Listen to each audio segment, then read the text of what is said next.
At the end of her career, Marilyn Monroe, leaving one last marriage behind, found herself dependent on barbiturates, and the two people in her life who facilitated the addiction, her psychiatrist and her housekeeper.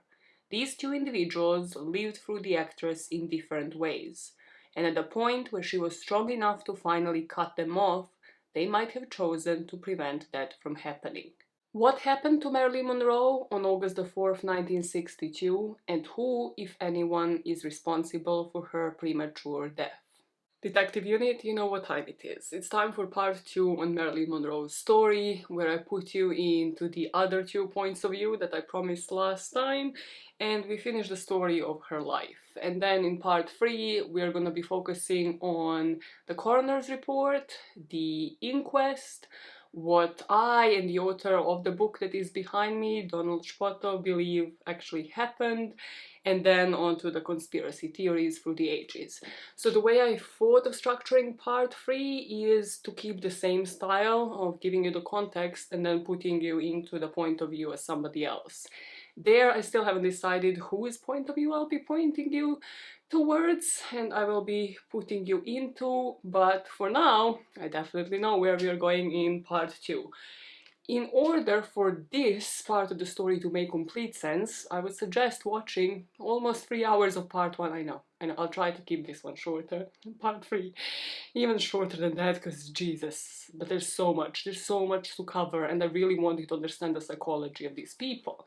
So, if you, for some reason, don't want to rewatch part 1, or have already watched it but are like, Maya, give us a recap, let me walk you through the recap of part 1, and I promise this will be super short, like 2 minutes. Let's time it. Put a timer on me, at least, at best 2 minutes. Let's go. Recap of part 1 and then straight into part 2, straight into the story of the day.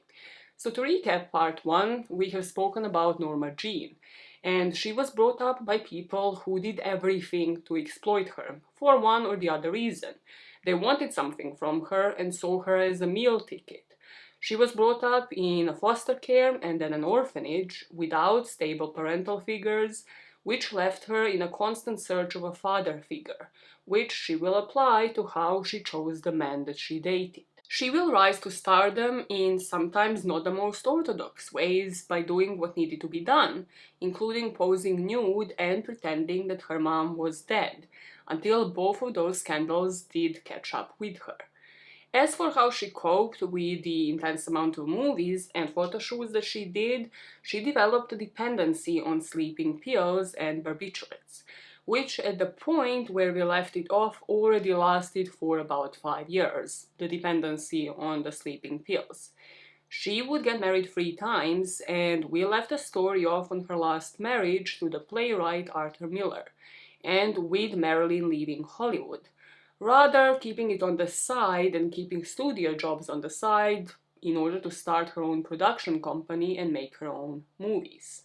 So where we left the story off was in 1959, and as we spoke about in part 1, the marriage to Arthur Miller was already on the rocks, mostly because Miller kind of started resorting to controlling Marilyn. He would do it in different ways than maybe Natasha and anybody else, but he eventually started just showing up to her set and being basically the shadow of hers, like always advising her on what she should do better.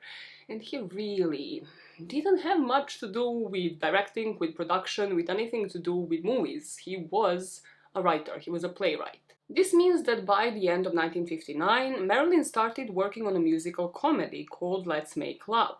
This would be one of the many productions that she would just accept because of her deal with Fox, because she still wanted to do more movies, more musical comedies, more things for them, while she was breaching out and trying to leave Hollywood and have her own production company. In short, this film's production would always be delayed because of Marilyn's frequent absences from set, whether it was to do with the dependency on drugs or her other health conditions that we will speak about in this parter, but even just if you remember from part 1, Marilyn did have 3 pregnancies that ended up in a termination, 2 miscarriages, and then one pregnancy that couldn't really go through due to other issues. And here we're gonna speak about like her gallbladder removal in this part and endometriosis. And it's just a lot of health issues that this woman had had through her life that are really, really just neglected. And I really did not like representation in any single documentary that I have watched on Marilyn because of this, so I have to point it out, because she was always presented as somebody who would turn up late to the set, would call in sick. And when you think about it, how I ended part one with just her being on set for over 7 years in total, not including anything else, why wouldn't she? If she needed to call in sick, if she wanted to be in a hospital, like to be hospitalized for her drug dependency, or if she needed to go through an operation about something as serious as her gallbladder, as the endometriosis kind of surgery, she had all the right to do so. It's just very much neglected compared to her drug dependency, and I get why, but it just shines her in a completely different light to how I have seen her after reading this book and just after researching it online as well. I don't think that Marilyn was a diva whatsoever. In fact, like, she would try to do everything, including using other drugs, including using the drugs that would then contradict and like counteract the sleeping aids that she was using and the sleeping pills, in order to actually show up on set, in order to do everything to be there. And that's the side that I just don't see represented on Marilyn. So I just wanted to point that out. Because from the most sources between 1959 and 62, so all the way up until her death, she will be seen as somebody really difficult to work with. Somebody who sometimes wouldn't show up on set, who would have many absences, who would always be late.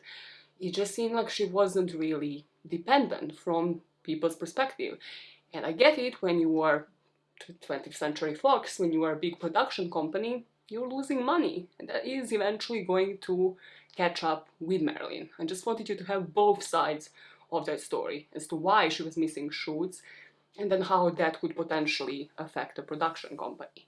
Let's Make Love was released in September of 1960, and it is said that Marilyn had an affair with a co-star called Eve Montand, and that this was, yes, an affair because of how Arthur Miller was acting, because she kind of knew that marriage is over, but it was also a publicity stunt as well. However, despite all the publicity, this musical comedy just wasn't doing well. Marilyn was described as appearing rather untidy and lacking the old Monroe dynamism. And that brings us to the very last movie that she will finish, that she will be in, and that one would be called Misfits. So if you remember in part one, I mentioned how Marilyn read a praise for Arthur Miller's screenplay called Misfits under the same name, and she was just quite interested in it. And for Arthur, this was finally going back into his point of view, representation of how he saw Marilyn, rather how he thought she would want to be seen by the world. So let me just briefly give you a synopsis of what the Misfits is, and maybe you can spot immediately a couple of red flags as to why this should have never gone into production. Misfits was supposed to be based in Nevada, where 30-year-old Roslyn files for a quick divorce from her inattentive husband. Roslyn's landlady takes her to a cocktail lounge for drinks. There, they meet this aging cowboy called Gaylord and his best friend, and Roslyn and Gaylord make friends. Eventually they start seeing each other, they move in together, and one day Gaylord tells Roslyn how he wishes he were more of a father to his children, whom he has not seen in years. Later, he discovers that rabbits have been eating the lettuce in the garden that they have planted, and he wants to kill the rabbits with a shotgun, an idea that Roslyn would of course oppose to. So just a couple of things on the top of your head: divorce, men speaking about not being great fathers, pets being shot, a couple of triggers that, if you listen to part one, would have triggered Marilyn, whichever character name you give her. Roslyn, Marilyn, whatever you call it, this would be quite the trigger for her. Another thing, if you just listen to that synopsis, you might think, well, nothing really happens, does it? And that is truly the definition of how Misfits work. Nothing really happened. People just wandered about, they went to bars, they drank too much, they drove through the desert. And that wasn't the only problem. The problem here with Misfits was that Miller changed the script every single day. And he did it in such a way in order for it to fit Marilyn, to portray her character, Rosalind, as an accurate representation of who Marilyn was. So in the beginning, I truly think when he actually started Misfits and based off of the book in 1957, he was a man in love. Maybe Rosalind was based off of Marilyn, but it was quite a different character than what would actually be portrayed on the screen. In 1957, he was a man who was in love with his wife. He was touched by her emotional alliance with nature, her love of children and animals, her appreciation of gardening, of flowers, her general sensitivity to life, of which he saw her as a ripe representative. By 1960, his attitude towards her was just completely different. The Misfits would reveal Arthur's real feelings towards Marilyn to the whole world in black and white, but Marilyn was one who had to present them, who had to convey them. Arthur would give Rosalind dialogue that was straight from the story of Marilyn Monroe, from childhood to her divorce from Joey DiMaggio and her meeting with an older man with whom she was to have a future, himself, Arthur Miller. The unfinished house in Nevada was to be reflecting of Arthur and when they moved into the unfinished house together, and then slaughter of the dog meat, slaughter of the rabbits, slaughter of any pets really in this movie, again was to portray Marilyn's event from the childhood when her dog was killed by the neighbor when she was young. So how do we think this actually worked? We are in the point of view of Arthur Miller. Every single day, and not just day, but usually he would do this by the end of the day. He would just be on set, see how Marilyn portrayed this role of Rosalind, wouldn't like it whatsoever, and then he would just rewrite the whole script and then give it to her in the evening, which would of course cause insane amount of stress to her, because he would either give it to her in the evening, so she already struggled sleeping, she's going to read the script, have a boost of anxiety, then use even more sleeping pills than she would have, wake up all groggy, not knowing her lines, try to appear on set and try to be professional, or he would give it to her in the morning, just pass her on the script in the morning, last minute again. She's just waking up after this overdose of sleeping pills, feeling completely groggy, having to snap out of it and now learn who she was supposed to portray over and over again. This never allowed for the character of Rosalind to be realized. She wanted him to make Rosalind a whole character, with speeches, not just mumbles and declamations, and the character never being realized, meaning that he just never gave it to her. He was always unbending over it. Going back to what I said the last time, he thought she wanted to be seen in this way, so him changing the script in the light of his feelings meant that she would get emotional. She would, smartly so, realize that this is based off of her life and that this isn't how she wanted to be presented, that she couldn't bear what happened to her role, that this is how the world is going to see her.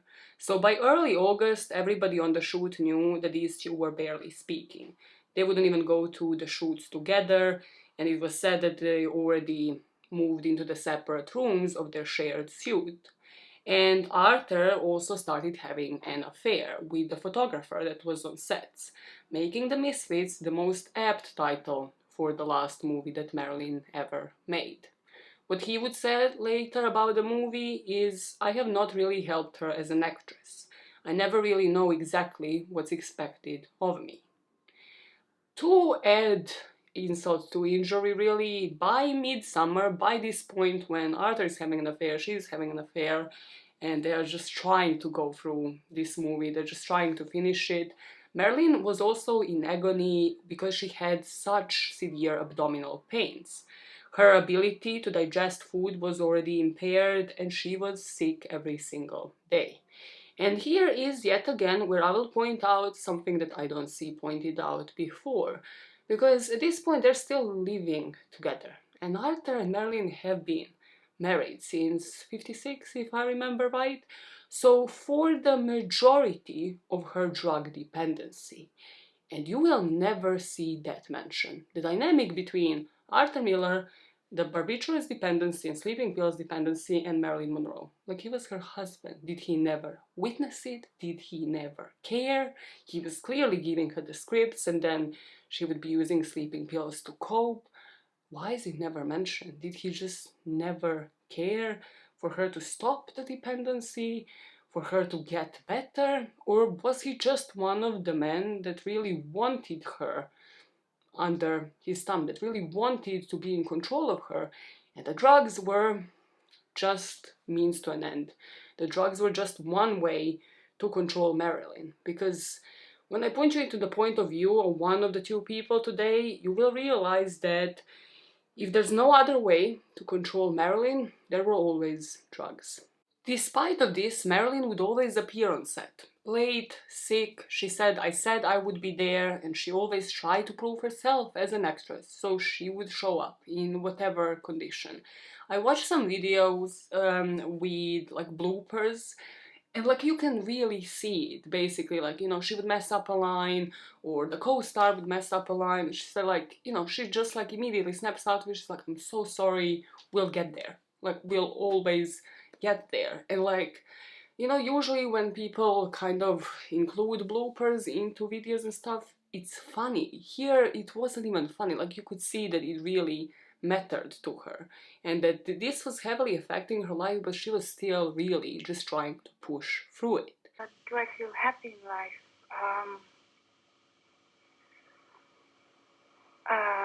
Let's see.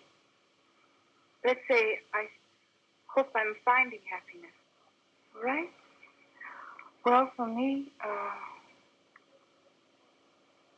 if I can realize certain things in my work, I come the closest to being happy, and I can say that also about my life.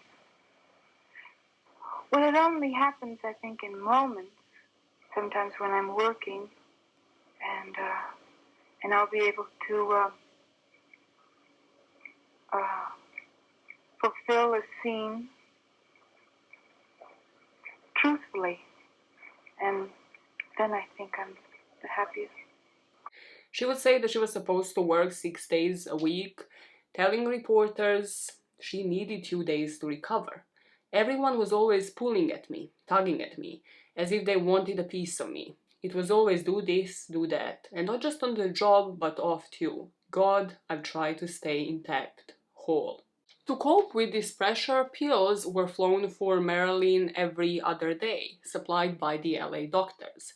And this is the only time in the book where I have seen somebody actually address that Arthur Miller was probably privy to her addiction and didn't really care, saying that he knew the doctors had gone along with the demands for new and stronger sleeping pills, even though they knew perfectly well how dangerous this was, that there were always new doctors willing to help her into oblivion, and also that he never intervened, that he would always say, well, I was almost completely out of her life by this point. So basically trying to like wash his hands off of just the knowledge of like how strong of a doses she was taking. And here we're talking about different doctors than the one that I'm going to put you in the shoes of, but they would write her a prescription for 300 milligrams of Nembutal. Nembutal, among other drugs that Marilyn was taking, would be a calming agent. It's usually used to calm you before the surgery, and it is the class of drugs known as barbiturate hypnotics. It works by affecting certain parts of your brain in order to calm you down. However, this would be the doses that she was prescribed each night. And the normal dose for insomnia was the third of that, 100 milligrams, for a maximum of 2 weeks, after which you develop tolerance to it, and basically the drug isn't effective any longer. And serious poisoning and even death can occur after ingesting anything more than 2 grams. But we know that Marilyn, whoever she asked, would be willing to just prescribe her anything. And this would be one of the rare prescriptions that we would know of. There are prescriptions that are literally in black and white online by the last two doctors, rather one of them would be the prescribing doctor, really. But again, going back to like the medical records, like the early prescriptions just aren't even available to the public. So we don't even know for certain parts of her life what was she even legally prescribed and by whom and by how many doctors. Due to this dependency on drugs, in August of 1960, Marilyn would be hospitalized for 2 weeks. And this was attributed, from what I have seen in the public, to a breakdown. But everybody on set knew that this was because of the pill dependency. In order for you to understand the dependency on drugs and how it affected her for the past 6 years at this point, we need to go into the point of view of the person who provided her with them, or rather who justified the need for Marilyn to be taking these drugs. And before that, I'm quickly just going to summarize how this drug intake looked like. So what drugs we know she was taking, what effect they had, and also how this looked from the eyes of the observers, and then just have a quick corner on the barbiturates. So we know at this moment in time that Marilyn's dependence on barbiturates and sleeping pills increased even further during the shoot of the Misfits. Her LA doctors would send her stronger drugs, as I mentioned, 300 milligram doses of Nembutal, 3 times the standard dosage that is used to treat insomnia, and so strong that even 7 of these pills would be enough to kill a person without Marilyn's tolerance. But at this point, Marilyn was so dependent on them that we just don't even know how many she was willing to take. When she felt that these weren't enough, she would manage to encourage the doctors to inject amytal directly in quantities that were not far off the administered for general anesthetics. So she would be taking these 2 medications regularly as calming agents. The drugs that Marilyn was taking were classified as barbiturates. These are the drugs that attack the central nervous system, and they worked as depressant, as sedative hypnotic drugs. In low doses, they help you fall asleep, they have sedative kind of effects, and in higher doses, they can treat issues like anxiety, they would have hypnotic effects. Nembutal, the drug that she was using the most, would be used to treat sleep disorders, epilepsy, traumatic brain injury, and because of it being used to reduce pressure on the skull, sometimes it would also be used in state executions of criminals. Like, she was using the drug that would be used as a calming agent to conduct state executions. And when it comes to amytal, so the thing that she would have injected, it's also part of the calming agent, the drugs that would be used as a sedative hypnotic. Both of those drugs, Nembutal and amytal, something that I want to emphasize, aren't used today. They aren't prescribed, they're actually discontinued. Nembutal was discontinued in 1998 and amytal was discontinued in 1980. Both of them were replaced by benzodiazepine family of drugs. So you can still have them prescribed, but in much smaller doses, and it's much more controlled today. 2 things to remember from that quick recap: the drugs that Marilyn was using at the time wouldn't be prescribed to anybody today because they would mostly be used for anesthetic purposes, and any sort of overdose being done by somebody using this independently, not like a surgeon, not somebody conducting a state execution, would be very easy, especially if you're just letting somebody use this high dosage of drugs, like 3 times what should have been prescribed to her. So something that you might have heard, depending on whose account of Marilyn's story you listen to, is how this would look like from the distance. And the main thing that people would say about Marilyn is that she would appear on any sort of function, any sort of award ceremony, it would seem like she was drunk. Whereas Marilyn was not an alcoholic. That's something that she was never famous for, and anybody who actually knew about her drug intake would know that this is how these drugs and the amount that she was consuming would make her appear, because of the effect that they would have. The calming agents, they would get her to be slow, to have slurred speech, just different problems with coordinating herself, with motor coordination. She would sometimes stagger, have problems with balance, and also other side effects would be decreases in breathing rate, heart rate, like blood pressure, body temperature, slowed rate of thought. This is why she would take a lot of time in the morning to wake up, to get out of the groggy state. Her makeup artist would say sometimes, she would appear on set and he'd put a makeup on her as she's still lying down, like trying to wake the hell up. Then, sedation and lethargy and just unconsciousness and problems with reasoning and logic would be other side effects that people who knew Marilyn would say she would display. When you hear about the drugs that she was taking, about their effects, and most importantly about the side effects of these strong drugs and the dosage that was given to her, you would think immediately on top of your head, well, her diagnosis must have called for it. She must have had such a strong diagnosis made by all of these psychiatrists and doctors to justify this kind of drug intake, this kind of dependency for years and years to come. And this is really twofold. So first, something that we have busted as a myth in part 1 is the family history, because that would have called for it, right? Like if somebody was to look at your family history, realized a lot of people in your family have issues with mental health, have psychosis, okay, maybe they will be more prone to understand that this might be genetics and might be more prone to prescribe those drugs. We have busted that myth last time, where only Marilyn's mom might have had mental health issues. And according to Spoto, really even her depression might have been due to the triggers and the circumstances rather than actual mental health diagnosis. Nobody else in her family had any mental health issues or died from any mental health issues. And then we have the second fold of that part, and that is the lack of diagnosis. Complete lack of diagnosis. So something that I have really tried to look for is, in black and white by one of her psychiatrists, somebody diagnosing her with something. And the doctor we're going to be speaking about in about a couple of minutes, Dr. Ralph Greenson, her psychiatrist, would suggest that Marilyn had schizophrenia.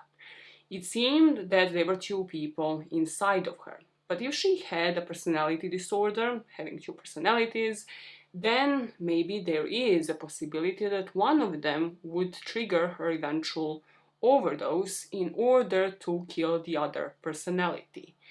Many modern-day psychiatrists, when they researched Marilyn and looked into her history, believe that she suffered from what is known as borderline personality disorder, BPD. And these symptoms would include identity issues, addictive behavior, and also suicidal behavior. This disorder also often appears when adults have suffered abandonment as a child, which we know Marilyn did. So today, when people look into this case, they would say this is a textbook case because of her frantic efforts to avoid any imagined or real abandonment, as we have spoken through her marriages as well, the pattern of unstable and intense relationships that would be kind of characterized by extremes between splitting and idealization of a person. She bounced from relationship to relationship, had 3 marriages that ended in divorce. And then also identity disturbance that is marked by persistently unstable self-image or just sense of self. She always wanted to prove herself, always wanted to be skinnier, better in this area, in that area. So, that being said, the book never mentions an official diagnosis given to Marilyn at the time, and Ralph Greenson only suggested that she might have schizophrenia. He only kind of put that in passing, even though he was responsible for the amount of medication that she was taking and was her psychiatrist for the past few years of her life. It just seemed like There's no paper mentioning it in black and white. And then obviously the second fold of that is that people today, the modern psychiatrists, like are looking at the history and what we have on Marilyn, thinking like, okay, this is classic example of what today would have been considered diagnosis. Where I'm driving at is that Marilyn had no diagnosis. There was no justification for her to be taking the medication that she was taking, ever, ever. So what we have are two unofficial diagnoses, two possible diagnoses of Marilyn's mental health issues, and now we have to get into the mind of the person who was behind one of them. We are getting into the point of view of one of the last few people we're going to be talking about, and his name is Dr. Ralph Greenson. Dr. Ralph Greenson, if I were to describe him, would have a savior complex like no other bitch in this story. And he had the kind of attitude of, if I can't have you, no one else can. But not as a lover, not as like somebody super possessive, not kind of like Joey DiMaggio had in some ways. Rather, as a doctor with a reputation at stake, who saw Marilyn as his property, as part of his family in a way, but also as his property where he wanted her completely dependent on him. So that was his point of view, to make Marilyn completely dependent on him, instead of seeing her as a patient and trying to get rid of her dependency to a doctor and to drugs. You know, when you go to therapy, the goal of the therapy is like after X amount of sessions, you don't need that therapy any longer. No, not in Greenson. He wanted to be her psychiatrist forever, till the end of time. And when he would lose that control, well, we'll see what might have actually happened. The way that Ralph Greenson got into Marilyn's life isn't really certain. So either he came recommended by her lawyer called Milton Rudin, who would actually be his brother-in-law, Greenson's brother-in-law, or by Arthur Miller's friend called Frank Taylor, or by Marilyn's New York psychoanalyst called Marianne Christ that we mentioned in part 1 that she was seeing around this time. So in August 1960, when Marilyn was flown back to LA for the hospital treatment during her shoot on the Misfits, well, Greenson already started seeing her, and she was visiting him at the Beverly Hills office of his every day of the week. So let's speak about Greenson, because when I tell you that he worked at Beverly Hills, you already kind of get like high-profile psychiatrist, and he really was. He worked himself up to be exactly that. He was born and raised in Brooklyn. He kind of came from the family of overachievers. His twin sister grew up to be an accomplished concert pianist. He went to study at Columbia University and then went to Switzerland to finish his studies. Here is where he would meet his wife and he would marry. And then in 1938, he would go through Freudian analysis in Europe. They would return to the US, him and his wife, they would have 2 children, before he actually joined the war. In 1938, he would undergo Freudian analysis in Europe, him and his wife would return to the US, and they would have 2 children. Greenson also went to the war, and after his discharge, he set himself up in the LA psychiatric practice. Now, he was the founding member of the LA Psychoanalytic Society. He was connected to Anna Freud in London and was also a clinical professor of psychiatry at the UCLA Medical School. And just like we have celebrity surgeons that you would see on like E! Network as you were growing up and you're like, wow, your whole goal in life was to be a celebrity surgeon and this is the type of people that you want to interact with. What goes on through your head? Well, this is kind of the way, the approach he applied to psychoanalysis. He actually started off with Second World War soldiers. And, his early work after returning from war, you can kind of understand he wanted to deal with PTSD. And there were plenty of people he must have witnessed that have undergone PTSD while he was still in war. Eventually, he knew what his real goal was, and that was to treat Hollywood stars. His famous clients included Frank Sinatra, Vivien Leigh, Tony Curtis, and then, of course, Marilyn. So with the celebrity status, obviously with the surgeons, celebrity doctors, celebrity psychiatrists, comes mixed press. And Greenson would be respected enough for people not to say anything, especially about the way he was treating Marilyn. However, he wouldn't really be taken super seriously, I would say. He was always known as an attention seeker who would seek out other famous people, and kind of was known as somebody who would produce this pop psychology because he wanted to be liked. He wanted to be having this self-esteem for him to get even more and more famous clients. Actually getting those clients to feel any better was really not the priority of Greenson's. So however they met, whoever introduced Greenson to Marilyn, by the time she was shooting the Misfits, he wrote a letter to Mary and Chris saying that he is going to be her one and only therapist. Marianne would still stick around for quite some time, as we're going to speak about, but eventually Greenson would take over. And the way Greenson saw Marilyn at the beginning of therapy just tells you everything. He described her as somebody so pathetic, such a perpetual orphan, that he felt even more sorry for how Marilyn would try and fail so often, which made her even more pathetic. So there was a lot of work for Greenson to do, according to him, meaning that eventually they started off with meeting about 5 times a week, from what I've read, but eventually Marilyn and him would meet every single day of the week. And when they wouldn't meet, like, he would always be available for her to call him. She would sometimes stay over at his house. She would eventually become really a member of his family. She would come for dinners. She was constantly dependent on this man. And he would say that this is because she was lonely. She had nothing to do and no one to see if he didn't see her. Every day they'd be on the phone so that she could understand his values and apply them to her acting.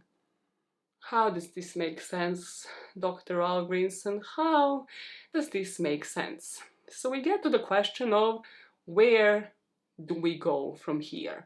And the answer is to finish off the Misfits, to finish off the story and the point of view on Arthur Miller and fully go into the point of view of one of the most unlikable characters, Dr. Ralph Greenson. So we are in New York, fittings for the Misfits. In July 1960, there's persistent pain in Marilyn's right side. She's having severe indigestion and more sleeping pills are flown to her in order for her to deal with insomnia. This is when she's introduced to Ralph Greenson, who is supplying her with more and more pills and suddenly realizing, no, she really needs this treatment. So back to this timeline, she gets hospitalized and the official announcement was that she had a breakdown. People believe that this is for the financial benefit, however, of the doctors that are supplying her with these pills, who at this point were many, but 2 of those names that you will keep hearing are Ralph Greenson and a guy that is called Hyman Engelberg. I'm just gonna call him Engelberg because I'm not mature enough. This man's name is Hyman. He's a piece of shit. He's the one who was behind the prescriptions.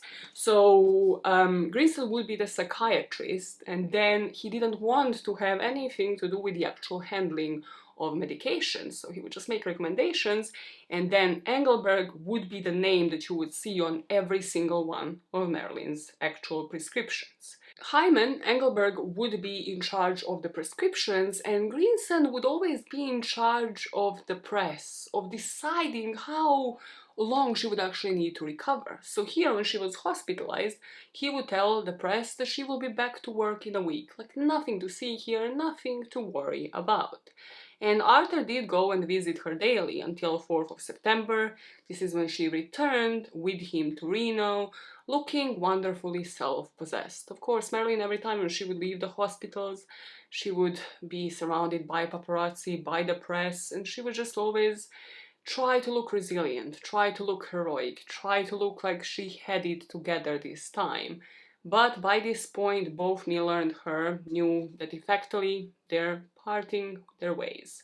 So after Misfits was wrapped up in November, Marilyn would make a pact with a fellow actor, Clark Gable, on the set that she doesn't want to see or hear a word about Arthur Miller or his work ever again. Marilyn would say, "I've played Marilyn Monroe, Marilyn Monroe, Marilyn Monroe. I've tried to do a little better and find myself doing an imitation of myself. I so want to do something different. That was one of the things that attracted me to Arthur when he said he was attracted to me. When I married him, one of the fantasies in my mind was that I could get away from Marilyn Monroe through him. And here I find myself back doing the same thing. And I just couldn't take it. I had to get out of there. I just couldn't face having to go do another scene with Marilyn Monroe." Here finally you see Marilyn rejecting the artificial Marilyn Monroe, the one that Arthur manufactured, realizing that it was the role that she could assume and put off, that although Hollywood's Marilyn was part of her real self, there was a deeper self. There was something that she hasn't shown to the world, and that Arthur has never seen, that he could never portray. She attached to the Misfits the hope that Arthur would fulfill his promise to her. But what he presented wasn't a maturing person, wasn't a growing actress who completely changed her acting style, wasn't a performer with an increasing range. She was a pale, frightened version of the image that she had hoped to leave in the past because it was her old self. The movie would wrap up with a combination of drugs and her feeling like she has been blamed for everything. For the suspension of the shows due to her breakdown, for the marriage that would end with Marilyn feeling devastated because of her feeling like she had failed. One of her greatest fears was disappointing those that she loved, and with the end of yet another marriage, this had come true again. End of the Misfits and the end of the year 1960 marked a whole and complete switch of dependence. Not on Arthur, but on another man in her life, and this man would be her doctor, her psychiatrist, Ralph Greenson.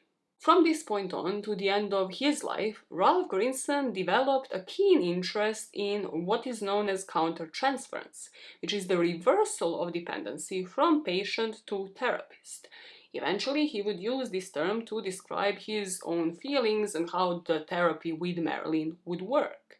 Greenson would say of Marilyn, "I was her therapist, the good father who would not disappoint her and who would bring her insights. And if not insights, just kindness. I had become the most important person in her life, but I also felt guilty that I put a burden on my own family. But there was something very lovable about this girl, we all cared about her, and she could be delightful." By the end of 1960, Marilyn would ask Arthur to leave their bungalow at the Beverly Hills Hotel, and they would make a joint announcement of their divorce. Before they married, Arthur would say, "The sad fact of her life is that she has calculated wrong every time she's made a decision.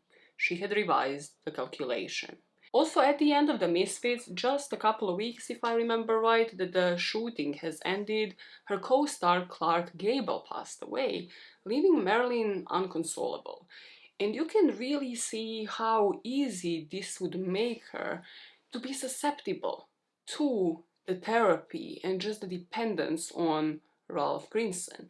Because to you and me, if somebody was to suggest, okay, you're gonna have therapy with me 5 days a week and then like every single day of the week, and you're gonna have to be on a phone call with me whenever you want, you know, like, and have dinners with my family and then sleep over whenever you want, you'd be like, okay, this person is psycho. This is clear psycho. Like, are you even qualified to be a psychiatrist? Which I have my doubts when it comes to Greenson. But for somebody like Marilyn, who is at the end of her third marriage, who feels like every father figure that she had ever had abandoned her, she's now feeling like yet another co-star had abandoned her, and she would be more prone to become dependent on somebody like Greenson. So by December, she is trying to move on. She's going back to the actors' studio classes, and she would get the payout for the Misfits and for Some Like It Hot. She would spend Christmas at the Strasbergs writing Christmas cards to the DiMaggio kids.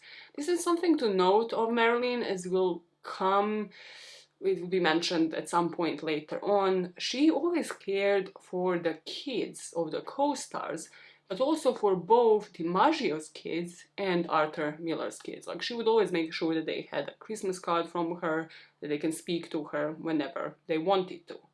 The holidays lifted her spirits up a bit, and just as the end of the 1960s came around, well, she and the Americans were basing their mood on the enthusiasm that radiated from the president-elect, John F. Kennedy. So with Misfits over in the beginning of 1961, Marilyn would write, "I really am trying to find myself. And the best way for me to do that is to try to prove to myself that I'm an actress. And that is what I hope to do. My work is important to me. It's the only ground I've ever had to stand on. To put it bluntly, I seem to have a whole superstructure with no foundation. But now I'm working on the foundation." The beginning of 1961 also offered a new prospect. She was to star in a television realization of Rain, which would be the classic Somerset Maugham story. However, the project didn't go through because NBC didn't want to hire Marilyn's choice of director, Lee Strasberg, who would be by her side through her other productions. So instead, she decided to focus on her personal life. She changed her will, taking her soon-to-be ex-husband out of it. And in her new will, about $10,000 would go to Bernice, her half-sister, then personal effects to Lee Strasberg. She would set up a trust fund of $100,000 for Gladys, her mom, and for Mrs. Michael Chekhov to take care of her mom, and then 25% of the estate would go to Mary Ann Chris, a psychiatrist. At the time, 75% of her estate would go to Lee Strasberg. In January of 1961, she also had a trip to Mexico that marked the end of her marriage. And this is something that was known as a Mexican divorce at the time. I have only briefly looked it up, but apparently a divorce in Mexico would be cheaper, easier than a divorce in most of the US states. And it kind of allowed them to avoid the lengthy court process. So from the 24th of January, she was no longer Mrs. Arthur Miller. These trips to Mexico, there would be another one, would also set the basis for her doctors, Hyman in particular, to later claim that this is where she would actually be obtaining large quantities of sleeping pills illegally, while his name is on the prescriptions, yes. I will never stop repeating that because I have found it in black and white, his prescriptions for Nembutal, for like other things. Sometimes I can't read them properly, but his name is on these prescriptions. And even, you know, on the pictures where we'll later talk about it in the end of this part, and then part 3, where you will see the pills on the table, on the night table next to Marilyn's bed when she would be found again. Engelbert's name is on them. It doesn't look like any of the pills that I have seen were obtained illegally. But obviously these trips would set kind of the basis for any sort of outrageous claims that would be made in Marilyn's name later on. Like with every partner, really, except maybe with Joey DiMaggio and like divorce from him, Marilyn would really stay graceful to the men that she would date, saying that Arthur was a good writer, but it didn't work out. But everybody I ever loved, I still love a little. And to close off with Miller's point of view, I just wanted to ask you all, do you think that he got what he wanted out of her? Because he showcased Marilyn to the world the way he saw her, which some would say for an artist, for a writer, might have been the greatest accomplishment of their career, translating the fictional Marilyn Monroe as Rosalind to the screen, because I don't think he ever saw true Marilyn Monroe. And this meant that The Misfits was never well received by the critics, because people see through it. If he's changing the script every night, that is very visible. That will be very visible on the screens. Just like Let's Make Love movie she did by 1st of February after her divorce, with the failure of the two films in her eyes, obviously, because she's always aspiring to become better and better, and she's seeing the critics, she's seeing that's not really translating, and no prospects of work. Well, Marilyn would find consolation in nothing. She would stay at home, in her darkened bedroom, she would play sad songs. It was said she was rapidly losing weight and taking more and more sleeping pills. This shift in mood alarmed her psychiatrist at the time, Marianne Chris, because she was seeing multiple doctors, but Marianne was still somebody she was closest with. So Marianne suggested that she gets admitted to the psychiatric ward called Payne Whitney's. Now, Marilyn would, as we know through the Misfits and like throughout her life, sometimes go for a resting visit in a hospital where she would just be supervised and basically taken care of by the doctors. So, in her fur coat, she would enter this hospital in February of 1961 and she would introduce herself as Faye Miller. So Marilyn would be the one to sign the papers to admit herself here, but she quickly found out that she is not here to just rest, to just sleep in bed and be taken care of by the doctors. Rather, she would be for almost 3 days put in a padded room in a locked psychiatric ward. She would sob and ask to be let out, banging on the steel doors. And the psychiatric staff, because of this behavior, really believed that she indeed had to be there and that she was displaying some psychotic behavior.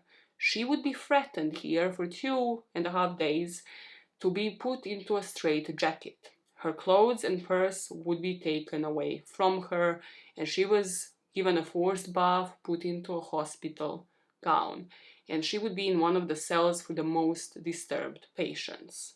So, something to pause and think about here. Thinking about Marilyn and her history, and how her history had been told to her, how she had heard her mother scream while she was escorted to be hospitalized, Gladys that is, and then she was given in Grace's care, but also what Gladys must have told her about her ancestors as well, because Della, as we know, like her grandmother lied to her about the mental health issues of other people in the family due to probably shame.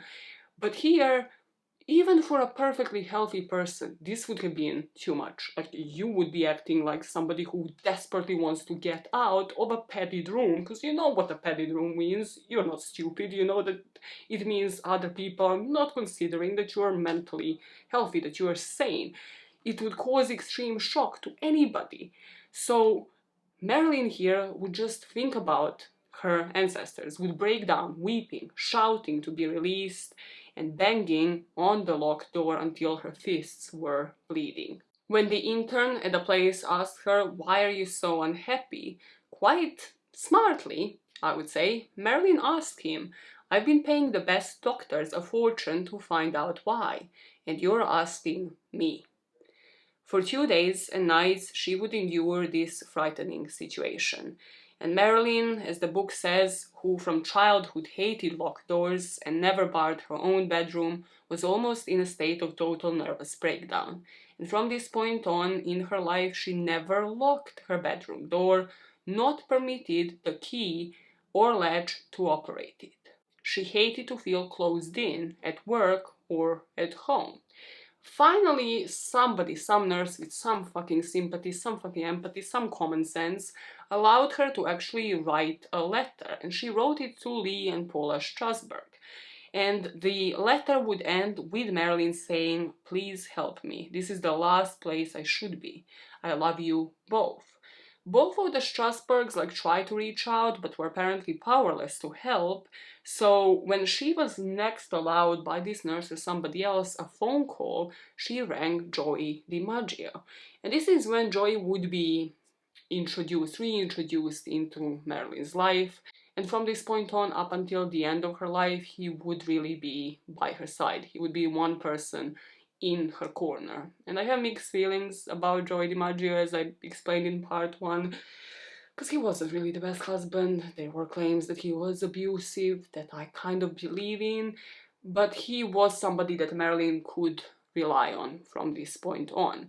So Joey came for a visit and he fought for her to be released, which she finally was on the 5th of March. So after over 48 hours living through this trauma, she finally managed to secure her release. He would transport her to a neurological department at a different medical center, which is where Marilyn would stay for 3 years, and Joy would be visiting her daily.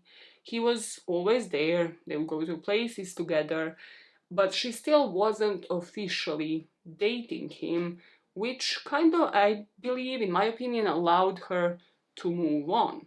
So she would be released after 3 weeks of staying in this hospital, and here she would say to the cameras that she felt wonderful and she had a nice rest. But at this point she lost more than 15 pounds and just nobody really believed this cover-up anymore. The whole world really saw that Marilyn was struggling, that she did have some health issues at this point.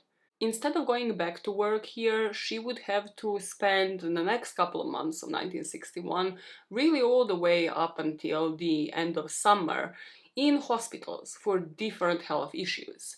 Here she would have her gallbladder removed and she would also have the surgery for endometriosis. And Joey was always by her side. You know, he would be there transporting her to the hospital, visiting her in those hospitals, and also making sure they go for different visits, they go out, they go eat in different restaurants as well. So when she would leave the hospital in July after the gallbladder removal, she would move into the apartment that became available at the same complex where she lived in 1952, and this would be Doheny Drive. Yet again, like in so many places where Marilyn lived, something that she was famous for would be immediately installing heavy curtains, just trying to block the light away. As we know, she struggled with insomnia, she struggled with sleeping, that's easy to understand. Here, just as with the complete blockage of light though, it just seemed like she didn't really intend to stay here for much longer, because the place lacked personal touch. There was merely a bookshelf, clothes, and a makeup box in this place. And it just seemed like this would be a location to go from, to the producers, to Greenson, until she figured out what to do with her life. And as sensitive as ever to the noise, to ambient noise, as we know, she would struggle with silence, with the lack of work. She ended up resorting to Nambutal to sleep when she would return to Doheny Drive. If you ask people in Marilyn's life at that point, or if you were to trust the book, it's kind of like the place of uncertainty where she was now. It's just like she has spent basically half of the year hospitalized, she's in this place, doesn't really feel like she's at home, she doesn't really know if she was to go back to DiMaggio, she doesn't really know where her therapy is going, where her career is going.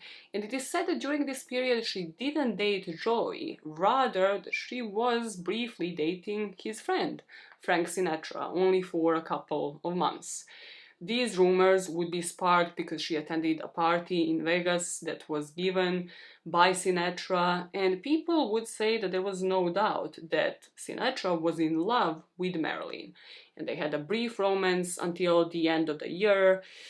However, again, in my opinion, she was nor here nor there. She didn't really know where her life was going at this point, and she just wasn't really ready to date. And why I say that, and why I think she really officially wouldn't have made her dating history public, was because she was deeply dependent on her psychiatrist. At first, Marilyn really liked Greenson. She really liked the switch to him. However, he soon enough began to display his true colors, to exert more and more control over her life, deciding who she should have for friends, who might visit her, and so on.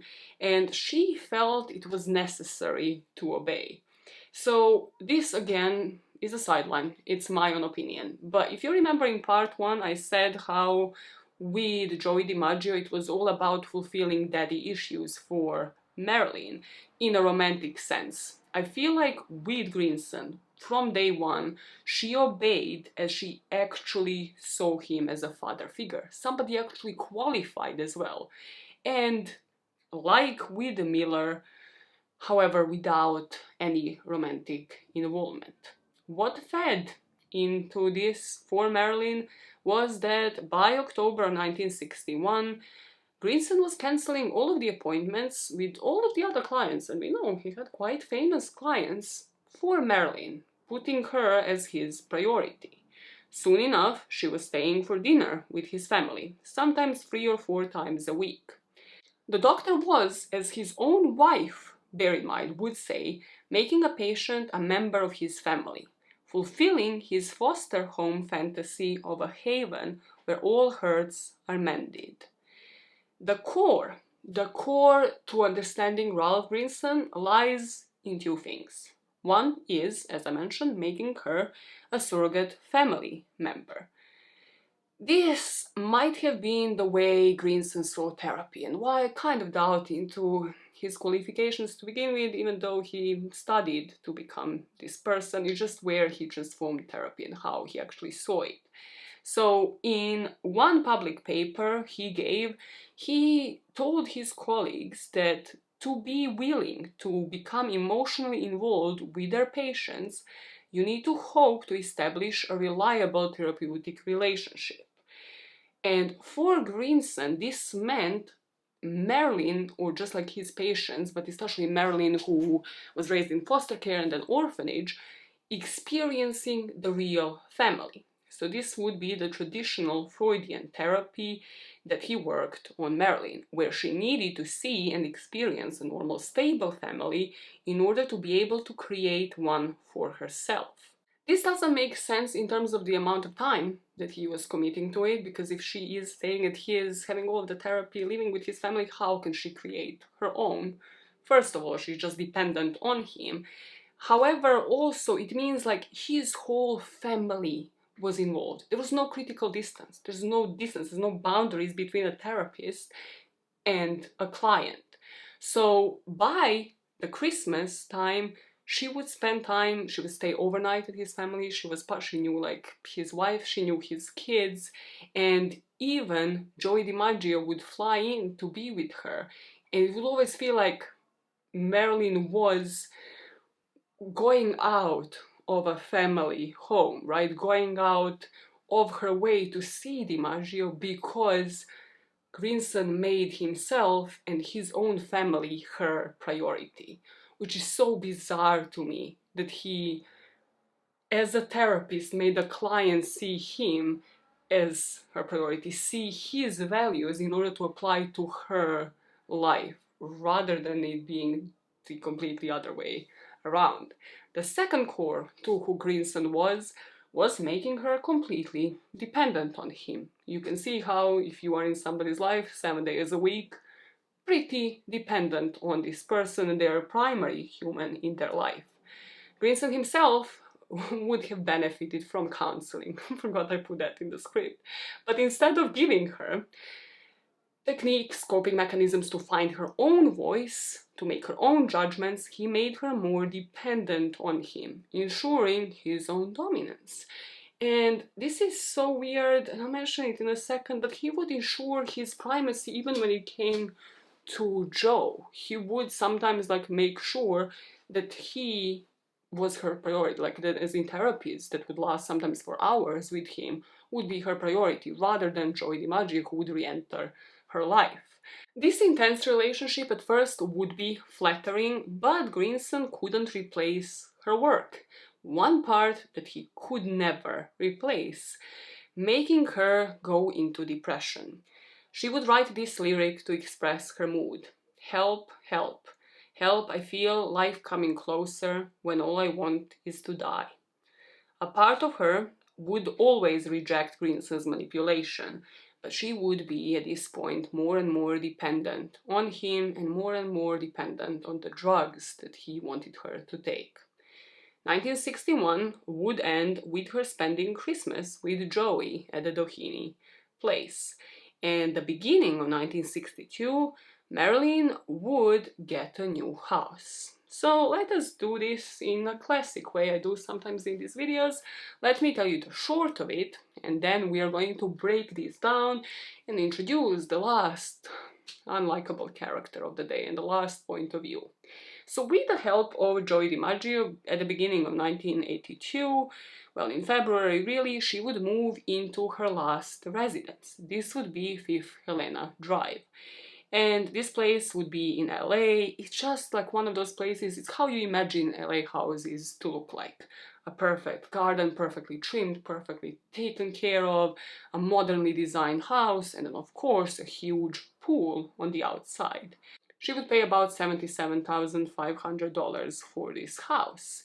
And this home would be bought after the encouragement from her psychoanalyst, Dr. Ralph Greenson, who was still maybe trying to instill some permanence in Marilyn's life. You know, he obviously wanted her to have the family on its own. She can't really live with him. It's how his therapy works, after all. He would have help from a woman that's called Eunice Murray, and she would be the person who actually found this property for Marilyn.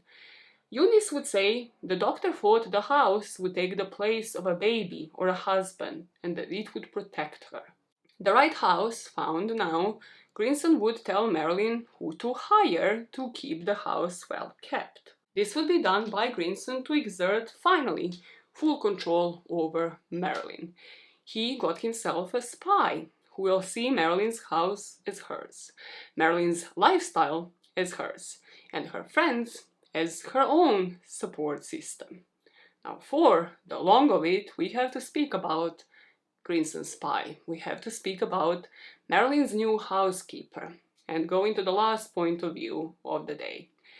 Eunice Murray, then 59 years old, is by people that knew her described as one of the strangest creatures. There's nothing strange about Eunice Murray. She's an open fucking book that I would never like to have read about, but here we are, because she's a crucial part in Marilyn's life. Eunice, as we will dive into her background, you will see why, you will really see why, but she lived through Marilyn. That is her point of view. She, as I told you, saw Marilyn's life as her own. Unlike Natasha, though, and unlike Grace that we spoke about in part 1, Eunice didn't live through Marilyn's career. She didn't have the aspirations of a failed actress like Natasha and like Grace. She didn't use her solely as a meal ticket like Grace did. Eunice really lived through Marilyn's life. And this is why. It's a very clear background. There is absolutely nothing for me to justify somebody calling Eunice a strange creature. As I told you, an open book. Eunice was the second of 2 girls. She would be born in Chicago in 1902, and her parents were Jehovah's Witnesses sect members. They would move to rural Ohio when she was young. As she attended country grade school, she was dispatched to Ohio, and this is because her sister Caroline, who was 4 years older than Eunice, was already boarding this Swedenborgian religion type of school. Now, the following year, the school roster would list LA as Eunice's home address and Chicago as Caroline's. And this is probably because, as explained by the book, Caroline fell ill with Spanish influenza and had to be put under physician's care. Because Eunice's and Caroline's parents were super religious, they basically disowned Caroline because she was sick and she needed medical care, and this would have gone against their religion. However, Eunice always stayed in touch with Caroline, and not just stayed in touch, but she adored her sister and considered herself, as she would say, Caroline's mere shadow. She was also just deeply affected by how her parents just disowned her sister, and she started suffering subtle but distinct signs of emotional disturbance. The way this would be displayed would be in the inability to differentiate between her life from the one of her sister and her friends. What I mean by that is, like, when the education would end, she would witness Caroline, for example, getting married to a minister. So, continuing to identify with her sister, Eunice would marry not a minister, but a World War veteran and the son of one, so the son of a minister, in order to, as much as possible, replicate who Caroline was as a person. She would always be in her sister's shadow, however. Her sister would become a nurse, so Eunice pretended to be a nurse, and her lack of education wouldn't allow her to become a teacher, which is what she initially wanted, let alone a nurse. So Eunice and the husband, the son of the minister, would have 2 kids, but the husband was said to be traveling at all times, so Eunice decides to sell the home of theirs where they were living to in order to move with her husband, and she would sell it to one such Ralph Greenson, Marilyn's psychotherapist. She would befriend the buyers, she would befriend the Greensons, and ask if she could work for them. It tells you everything about Greenson's character, that he actually decided, yes, I will hire you, person with no qualifications, nothing whatsoever. So what would Greenson, somebody who is qualified in this area, hire her for? Well, he would put her in the homes of his most important clients to monitor them and act as a companion, a nursemaid. The emphasis, she wanted the nurse career, a nursemaid, the position she had no training or skills for, which put Eunice in a position where she owed him. Like, he would be paying her and like the owners would be paying her, but she always would report to him. She would be obedient to him, reporting every detail of his clients' lives. She did it for the money, however, also as somebody who was always in her sister's shadow, who always wanted this type of job. She got that type of job without any qualifications. Like, the dynamic of these 2 people is so mind-boggling to me, that Marilyn, in the last year of her life, was surrounded by 2 people that were just not qualified to be there. Eunice would end up divorcing, no surprise there. She failed in emulating her sister. Wow, how the fuck did that happen? So she was lonely, and she found her purpose with Ralph Greenson. The clients whose homes Eunice was put in would range from somebody who barely needed therapy, who just really wanted it for the sake of it, to people seriously ill with depression or schizophrenia, like Ralph believed Marilyn had. And Eunice might have sensed a younger version of herself with Marilyn, somebody who was denied education because they had to prematurely marry and then were unhappily married 3 times. So in Marilyn, psychologically speaking, she might have had a chance to revise what she did wrong. And with the help of the common denominator, Ralph Greenson, that was finally possible. She finally would be able to live through somebody else. She might actually, in her own mind, not be a mere shadow of somebody, but might actually live successfully through this person. From day one at Doheny Drive, which is where she would be first put in, Eunice treated Marilyn in a very sweet manner. The way she tried to portray herself and the way you will see her in these interviews would be like this sweet old lady, because even at that point she would be like in her 50s. She would tell Marilyn where she should shop and how she should arrange her day around Greenson. And by all accounts, Marilyn, again, like with Greenson, she saw the red flags. She hated her prying ass and the obvious function that the doctor put her in. So, just yet again to emphasize on this and to recap this section, Marilyn from this point on, from 1961, but really, let's talk about beginning of 1962, is in hands of a pseudo-science guy, the guy whose main goal is to treat celebrities and whose diagnosis we can't even find, and the woman who isn't qualified to be a housekeeper, let alone a nurse or a carer. Back into our timeline, we are now at the Christmas time in 1961. Marilyn would be spending it with DiMaggio, as I mentioned, and he would even accompany her to the Greenson's house, and then they would spend New Year's Eve on their own in Doheny Drive. So, for the long of it, between January and May of 1962, Eunice, the perfect estate agent, somehow as well, super not qualified for this fucking job, but she's doing it, she found a home for Marilyn. Greenson went along for a viewing to approve the choice, because both of them had to approve that this house is very well equipped for her to be spied in on, and she would move into 12305 Fifth Helena Drive. Immediately upon moving to the new house, Eunice started planning the renovations on it, of course on Marilyn's expense, because Eunice deemed them necessary. One thing that will not be removed or touched was something that was instilled by the builders 30 years before Marilyn moved in. It would be the Latin expression Cursum Perficio, laid in the Mexican-style tiles outside of the front door, meaning my journey's end. So as Eunice is working on the renovations and hiring some of her family members, something that Marilyn wouldn't really be privy to, Marilyn, heard from the Hollywood talk the first rumblings of an important man in her life, John F. Kennedy. So let us go into the Kennedy connection, rather the connection between both JFK and RFK, the two brothers. One, the President of the United States, the other one, the Attorney General. The book that I have read by Donald Spoto behind me only commits to the Kennedys for a couple of pages. It only states like the factual meetups, what is known by the public when and where Marilyn had met JFK, and then when she would have met up with his younger brother, Robert.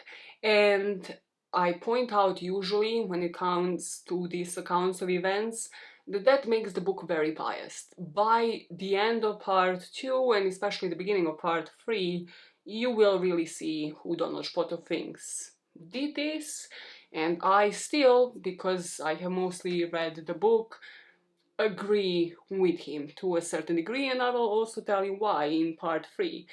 However, what this means is now we're gonna go through what the book says about the meetups between the Kennedys and Marilyn and the factual transportation links, confirmations, things like that, where, you know, it is confirmed how and where they met.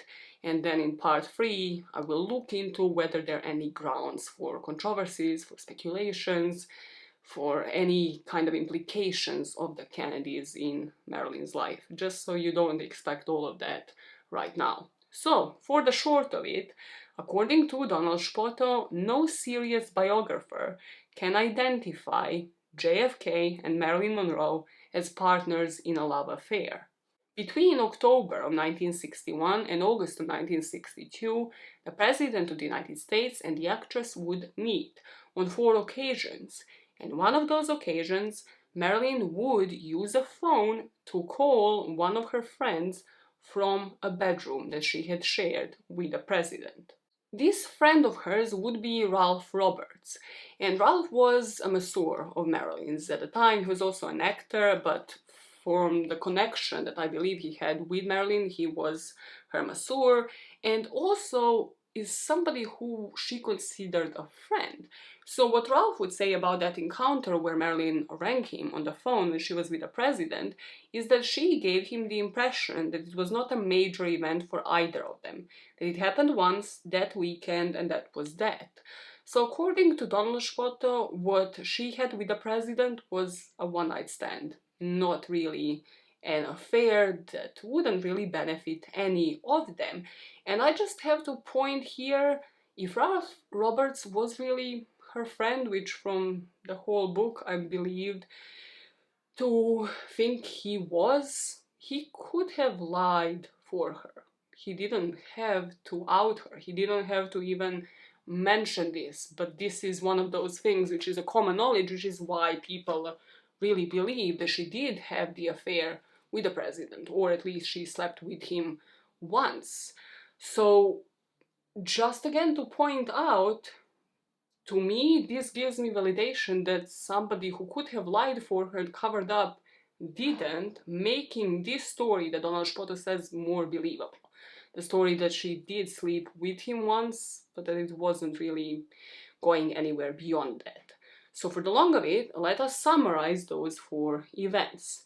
Now, before I can summarize those four events, I have to introduce you to a side character.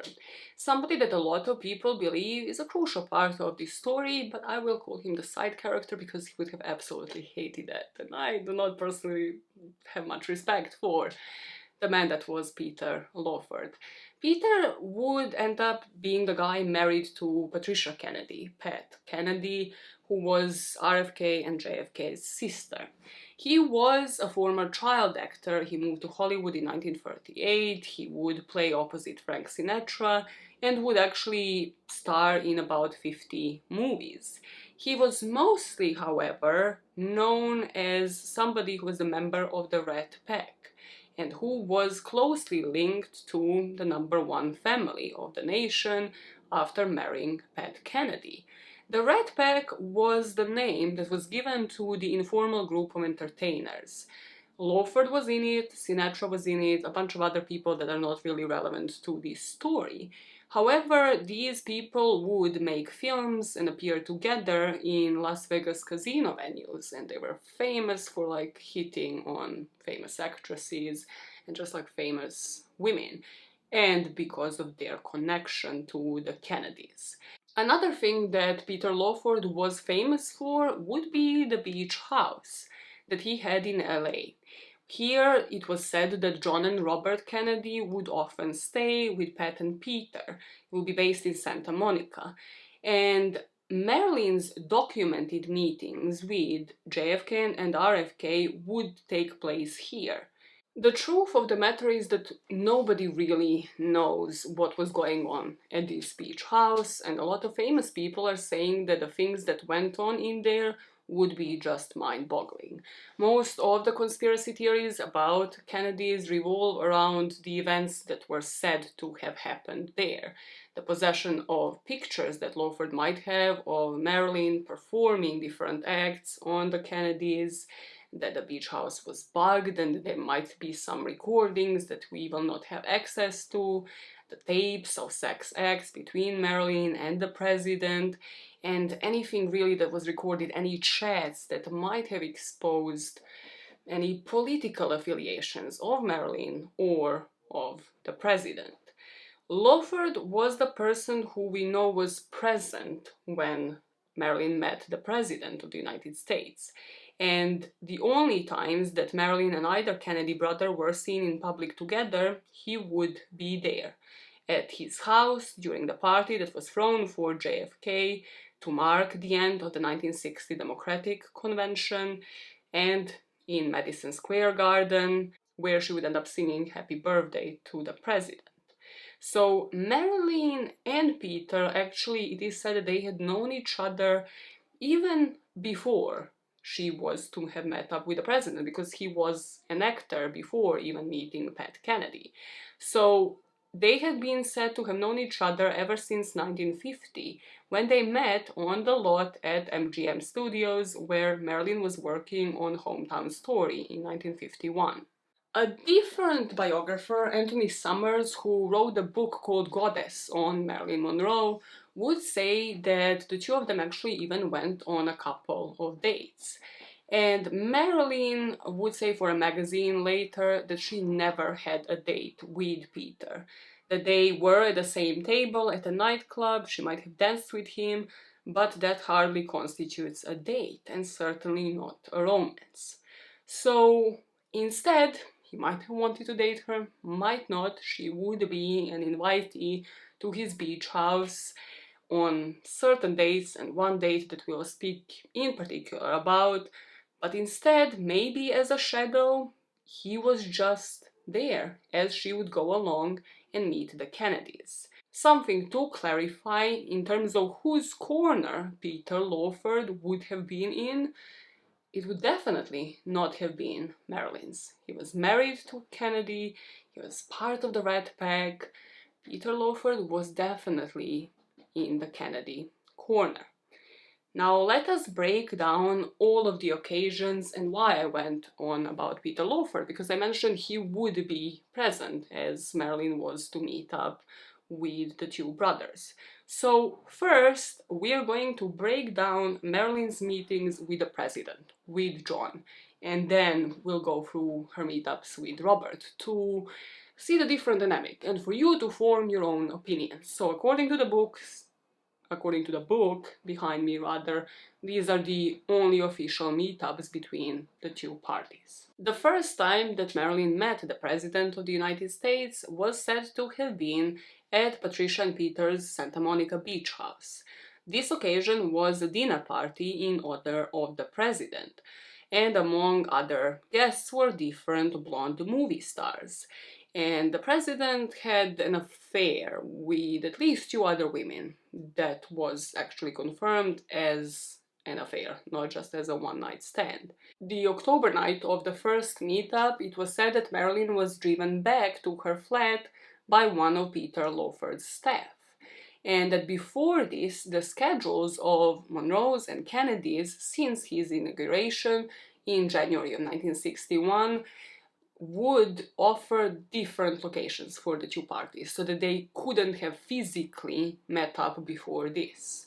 The second time they met up was in February of 1962, when Marilyn was again invited to a dinner party for the President. This time this would be in a Manhattan home of the wealthy socialite widow called Fifi Fell.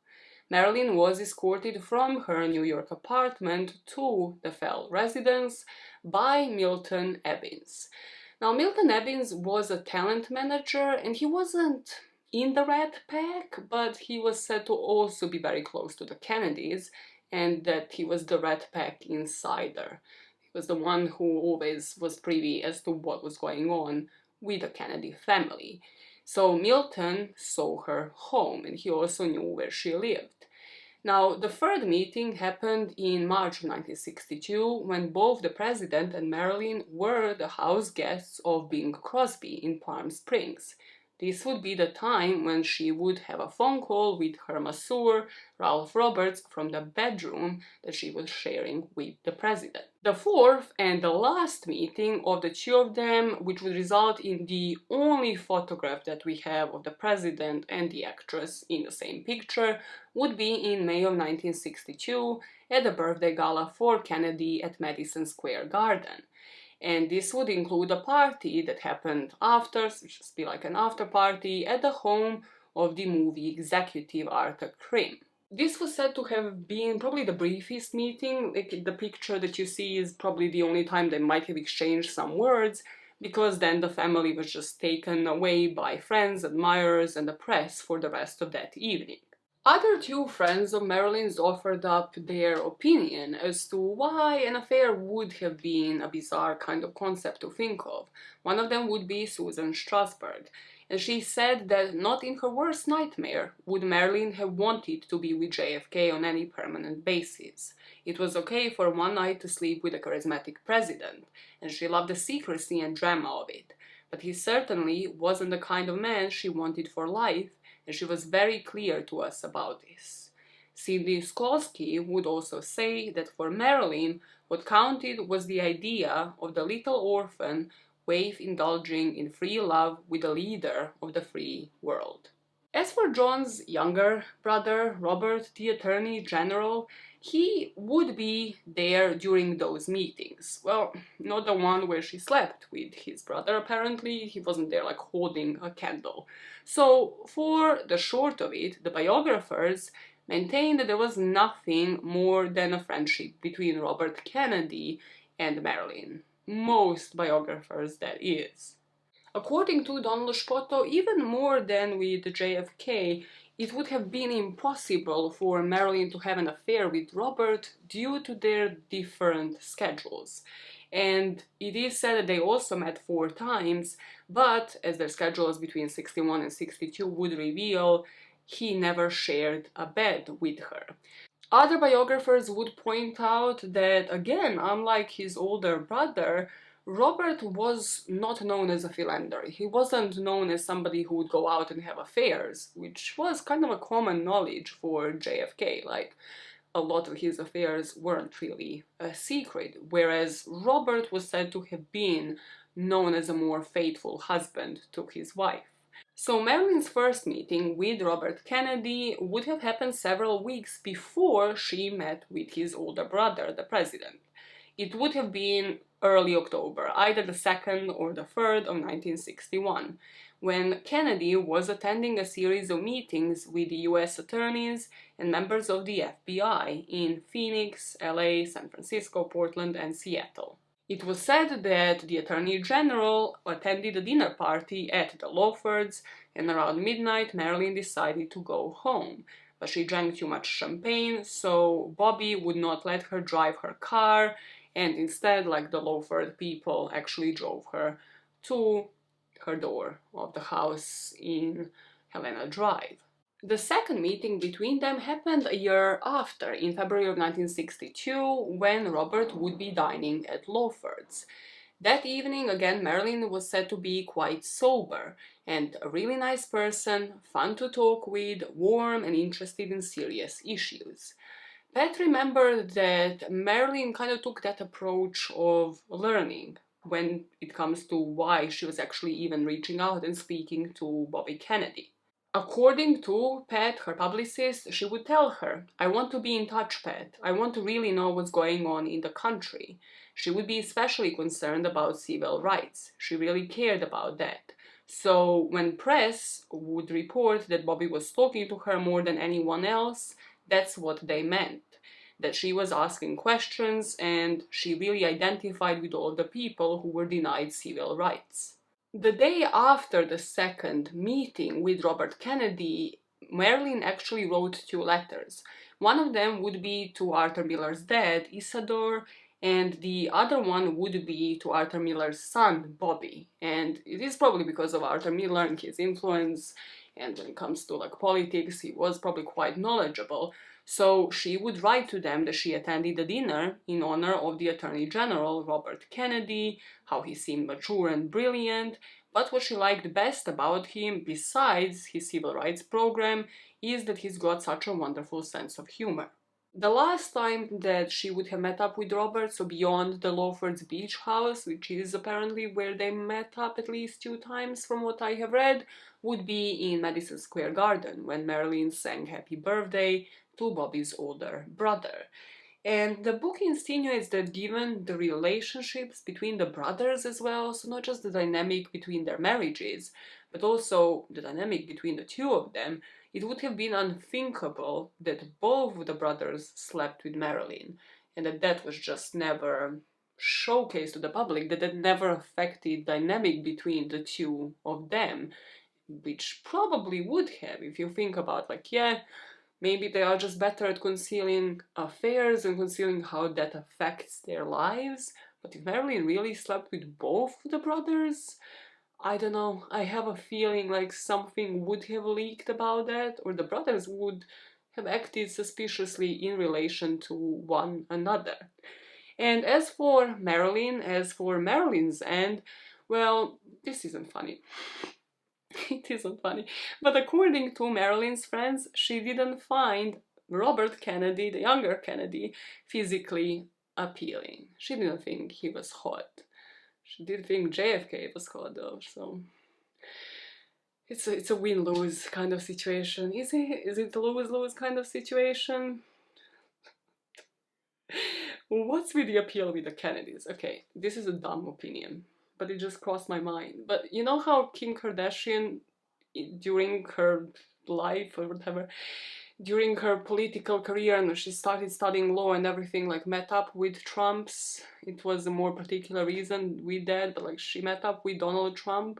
Nobody ever started any rumors about Kim K and Donald Trump sleeping together. I know that's a dumb comment, but also, did people just find Kennedys attractive? Because I don't fully get this. I get it on a political level, especially with Arthur Miller and communists and the Cold War situation at the point, but in terms of speculation and like, would have Marilyn just slept with both of the brothers? I don't fully get it. I'm not gonna lie to you. I'm not gonna lie. I don't think even if something, God forbid, was to happen to Kim K now, people would be like, the Trump connection.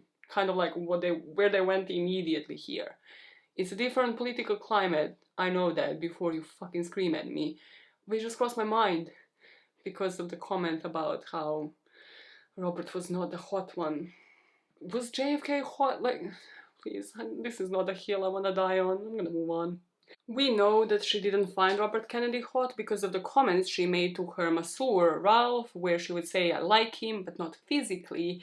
And then with her long-term friend Sidney Skolsky, it was also said that she was liaison of John's, and as for Robert Kennedy, she just never really mentioned him.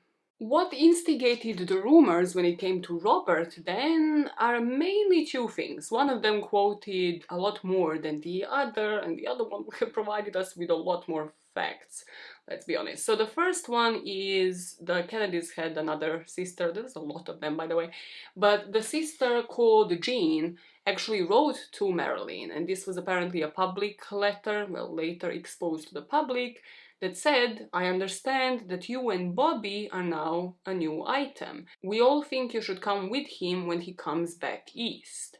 This note would have never 100% positively been linked to Jean, to the Kennedy sisters, so again, not sure if speculation, some biographers really put some weight on this because it would have been Kennedy's sister calling them an item. The second part that instigated the rumors, where I think maybe yes, more information could have been obtained, but due to technology at the time it just wasn't, there were phone records between Robert and Marilyn from July of 1962, where Marilyn placed 8 calls to the Attorney General's office. And Marilyn's publicist, Pat, would say these calls were just short and friendly, like they weren't lovers.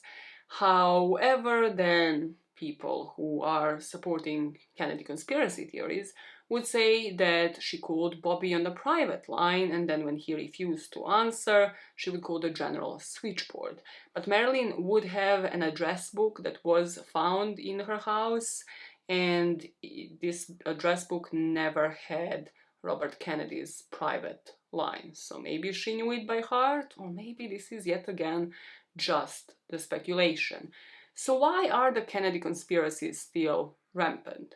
Mostly because of her appearance with JFK, the agreement on at least a one-night stand, but as for Robert in particular, due to unofficial sources and the neighbors spreading gossip, people did believe that he was seen at Helena Drive, based off of multiple people's gossip. I'm actually gonna put this on the screen so I don't read it out, it's just the notes that I made that were published in a different book, in the book Goddess, and also from the interviews that people have had with the neighbors. The gist is the neighbors would claim that Robert would appear at Helena Drive. The film directors would report that Marilyn told them that Bobby promised to marry her, and then her hairdresser claimed in his biography that Marilyn called him, Bobby Kennedy, the day before she died, telling him she was threatening to tell the world all about her and him, and that he threatened to shut her up. So, on one side, from Spotter's book, we have facts, and according to him and his research, in terms of their transport, in terms of their public appearances, it would have been impossible for Marilyn to have had these affairs with the Kennedys, any of the two brothers. There was a one-night stand, and that was about it. The Kennedys, that she slept with JFK and Bobby and was in love with Bobby when she died. This is, as the great writer Ben Hecht used to say, a lot of hooey. It's absolute rubbish. She didn't sleep with him? Marilyn Monroe never had an affair with Robert Kennedy. What we can document very firmly is that they met on 4 social occasions, always in the presence of a number of other people. But there isn't a single shred of credible evidence nor a single credible witness to the fact that there was any intimacy between them. And how do we establish this, Brian? We line up on one side of a page the whereabouts of Robert Kennedy during his tenure as Attorney General, and on the other side of the page we can line up where Marilyn Monroe was. It's very difficult to conduct an affair from 8,000 miles distance. What about JFK? JFK and Marilyn also met socially on 4 times, and on one of those occasions they shared a bedroom at the home of Bing Crosby in Palm Springs, Saturday, March 25th, 1962. So it was a one-night stand, you're saying? If you want to call it that, yeah. And those can be confirmed by press articles, transportation links, and then on the other end we have, from what I have seen, mostly hearsay, interviews with people, without any supporting evidence, at least from what I have seen. People believing in hearsay also think if there was an affair, both of these individuals would have had the motive. So there are like so many. If you were to Google this case, the conspiracy theories range from did she have JFK's love child and did she have to abort it? Were there any conversations recorded at Lawford's house? What would they be about? JFK might have wanted her shut up. With JFK, people mostly believe that there were some sort of tapes, whether they were tapes of cuddly talk, sex tapes of the two of them, or whether Marilyn might have had suspected ties to the Communist Party because of Arthur Miller, because of her personal interests, and those started to be whispered about. Maybe she had political chats that were recorded by Lawford and that she was threatening to expose Kennedy in some sort of way because of some tapes that she found out were made of her and that he had to shut her up. When it comes to Robert Kennedy, mostly people do think that, yeah, there was an affair, that he wanted to cut her off, whether or not because she was pregnant with him, and it was again a love child. People can't agree whose love child this would have been, whether the president's or his brother's, which I find so bizarre. Like, if you have those kind of speculations, then at least make it clear which one is it more obvious for you. People just can't agree of it online. But with RFK, it's more that people are saying, because of hearsay, because of the interviews with neighbors and friends, that he might have been present at Helena Drive in the weeks before and that he might have been there on the scene of the crime. So let me break this down for you quickly. The basis for the rumors that Robert was actually dead the day of Marilyn's death would be supported by the next-door neighbor to Marilyn on Fifth Helena Drive, claiming to have seen Robert Kennedy arrive at her home on the day that she died. There's no supporting evidence of this, no photographic evidence of this, and Eunice, the housekeeper, her first event of events, no mention of Robert Kennedy whatsoever. In 1985, she would change her story. She changed her story multiple times, FYI. She would change it, saying that Bobby had been at Marilyn's home on the afternoon of August the 4th, 1962, again the day of Marilyn's death. Physically, however, Robert Kennedy was in a different place. He was in San Francisco, which was miles away from Marilyn's home in California. What would be reported by the press was that he was using the weekend to prepare for the opening address for the American Bar Association convention the following Monday. Sunday afternoon, they would have been in San Francisco. This would have been the day of Marilyn's death. This was all reported in like Gilroy Dispatch, in different newspapers. So the only way that that evening, that weekend between Saturday and Sunday, Robert was present in California, in Helena Drive, on the scene of the crime, would have been if he decided to take a helicopter.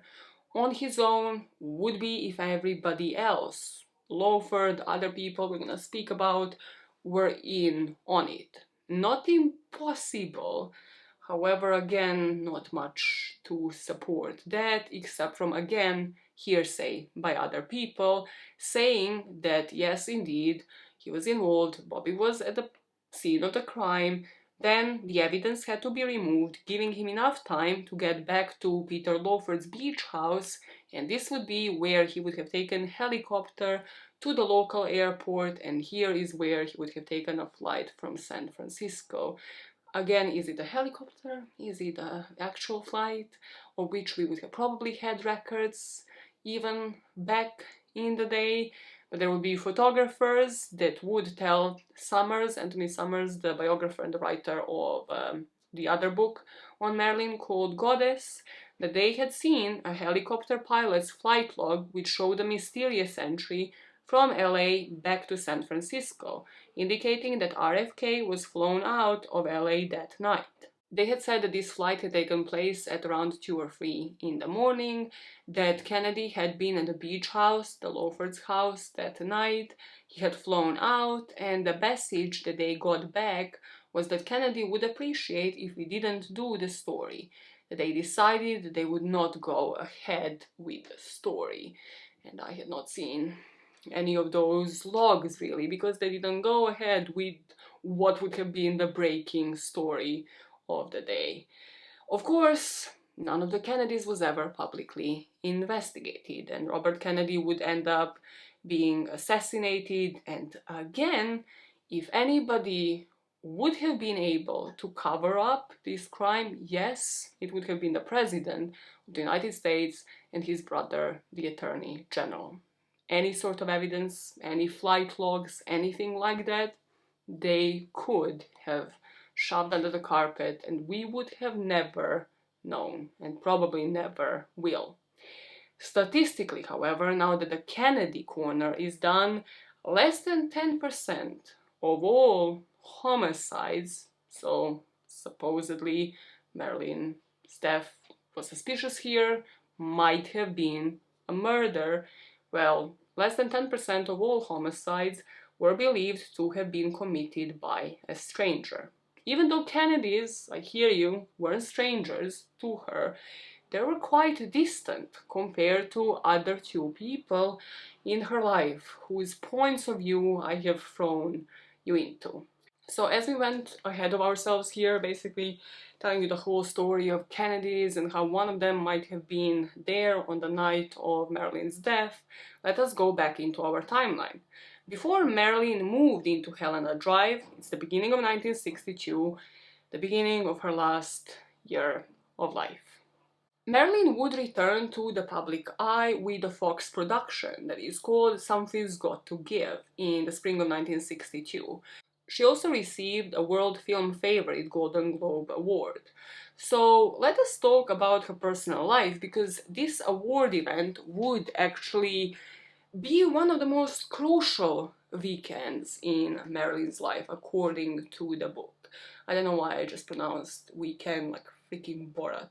But how this fit into her personal life is that beginning of 1962, Eunice is taking over. I don't know how else to say it. Eunice is just living as her freaking shadow, but she thinks Marilyn's life is hers.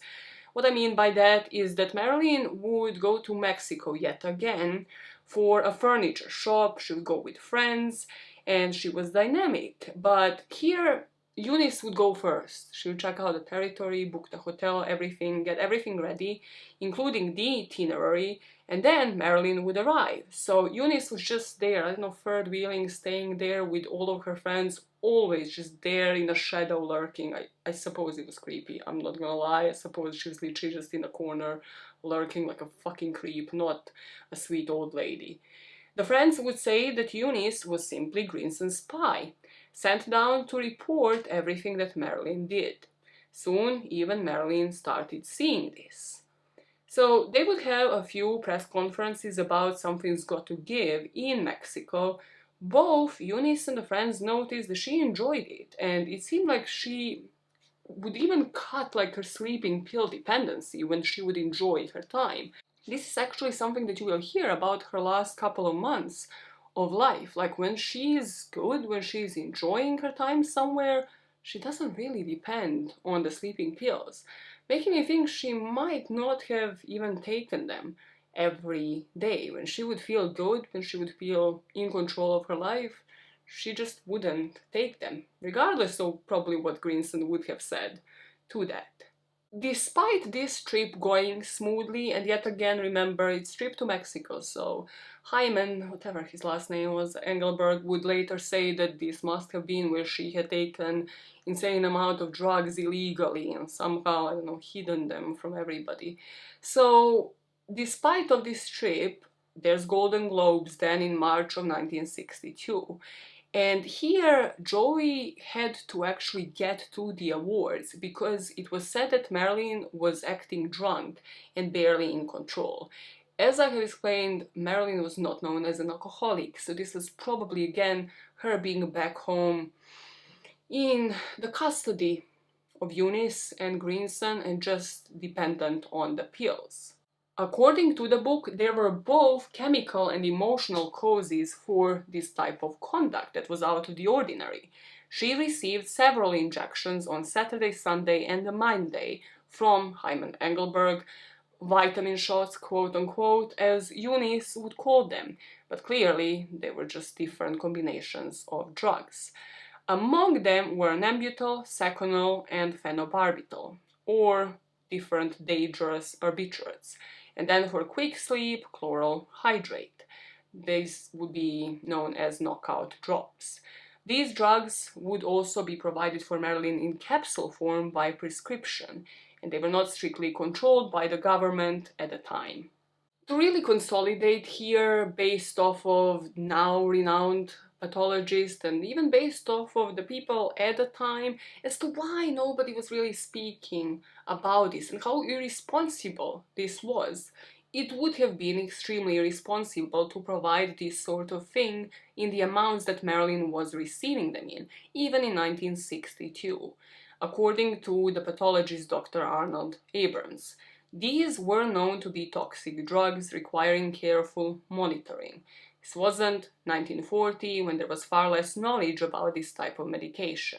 The emotional turmoil that was displayed during that award ceremony was probably because she just returned from Mexico, and this would have been her first visit to Greenson in a month.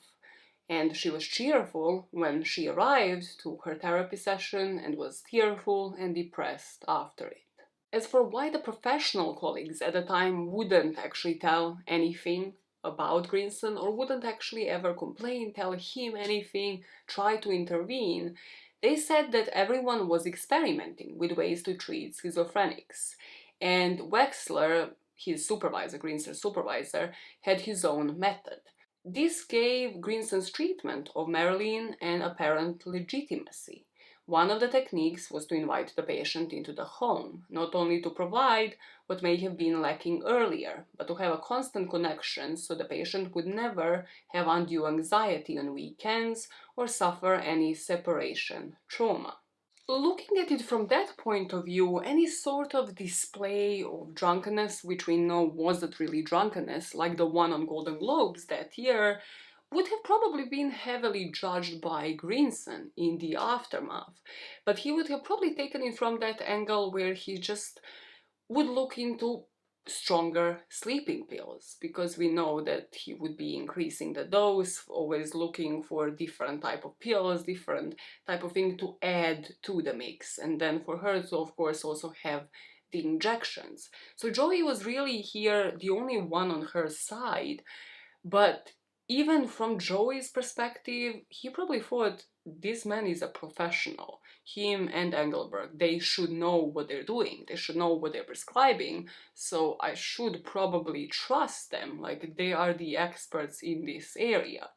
And then, when she would be brought home, there was Eunice, living her complete fantasy life, fulfilling one another's needs, Greenson and her, him having a fantasy foster home for all those he could save, and then the nursemaid taking Marilyn as her life's mission, enabling her to be at last the unrealized successful sister, and the nurse caretaker Caroline had become.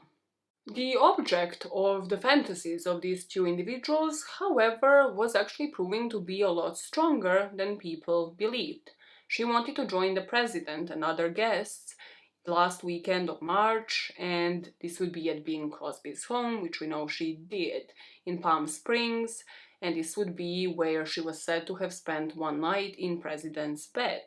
This would also be the occasion when the president would have invited her to join the Madison Square Gala to be held in May. Not only did she accept, but she says she's going to sing happy birthday to him in his honor. So by April, she would sometimes even have counseling twice a day. And she would be eager to get back to work, but she would still have hangovers due to the amount of Nembutal pills that she was taking, and wouldn't know how her body even reacted to those drugs anymore. Before the gala in May of 1962, Marilyn would succumb to a sinus infection, and here the studios had already had enough. She's costing them a lot of money for something it's got to give for this last production, and they're already on the verge of like, are they gonna fire her or not? She had had already so many absences from filming. And Greenson won't hear of it for a different kind of reason. He would still see her twice a day, but it wasn't for him to prescribe meds for sinusitis. Rather, he gave her more meds for anxiety and depression. Because you see, that month he actually planned to go on a 5-week summer vacation, which you're like, this is great, she's gonna become independent. Well, no, because if you have learned one thing, if there is one way to control Marilyn and nothing else works, resort to drugs. So he would just prescribe her beyond her usual Nembutal and Amital. He would actually give her Dexamyl as comfort, and he would leave her with extra supplies of this drug. As for what Dexamyl is, it's the complete opposite of those drugs that are acting as calming agents. It is used for acceleration of the drug routine, and eventually it was also removed from the drug market, like most of the drugs that Marilyn was taking, because of the difficulty of achieving the correctly balanced ratio between the two chemicals that were in it. So what this drug did was elevate mood, and it was used in the treatment of obesity or mental depression. Just to spell that out, not only is for the first time that I have read from this book Greenson going on vacation for this long, leaving Marilyn, who is at this point seeing him twice a day, 7 days a week, and living at his family, basically acting as a family member, suddenly taking a vacation, abrupt, complete disconnection from her and from therapy, but he is also leaving her in the possessions of drugs that are to bring her up and then combined with the drugs that work in the opposite way and are to bring her down. It's just so scary to me, because this isn't you and me. This is one of the biggest stars at the time, and this is how she was treated. This is what actually happened.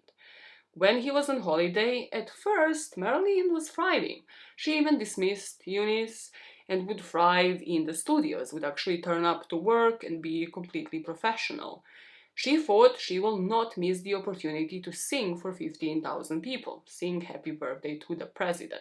However, this must have only lasted for a couple of days, because then she would fall sick. She had sinusitis that he wasn't treating, first of all, and then also she would now be dependent on pills because she wasn't receiving really any therapy in Greenson's absence. This meant that again she was showing to work here and there. There were quite a lot of absences, but despite of that, she decided on the 19th of May she was going to appear at Madison Square Garden. This was the birthday party to pay off the Democratic National Committee's deficit from the 1960 presidential campaign, and Marilyn was to come out during a music interlude.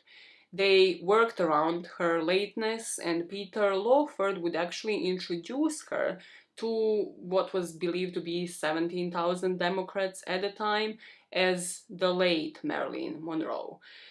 He was obviously referring to her always being late, but it's just, again, a bizarre twist on words, a bizarre play on words, considering that she would die later that year. Removing an ermine jacket and revealing what was described as skin and beads, she nervously began to sing Happy Birthday. After this, Marilyn would continue to sing, "Thanks, Mr. President, for everything you've done, the battles that you won, the way you deal with US Steel, and our problems by the ton. We thank you so much." And at the end of this performance, Kennedy thanked the evening's performance, saying, "I can now retire from politics after having had Happy Birthday sung to me in such a sweet, wholesome way."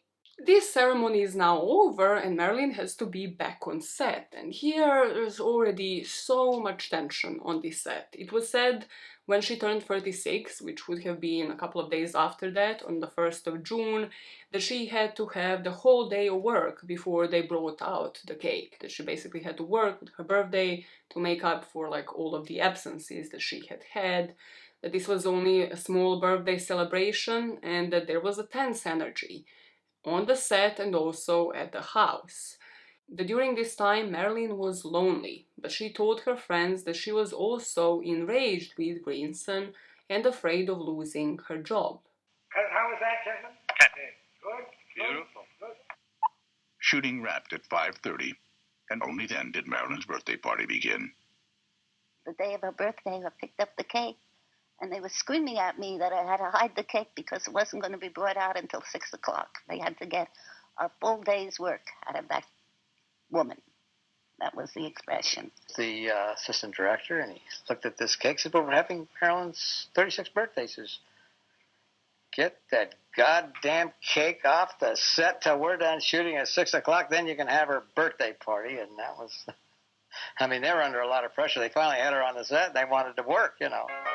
The weekend after her 36th birthday, according to the friends, might have been actually more important as a precedent of what used to come than the weekend that Marilyn died.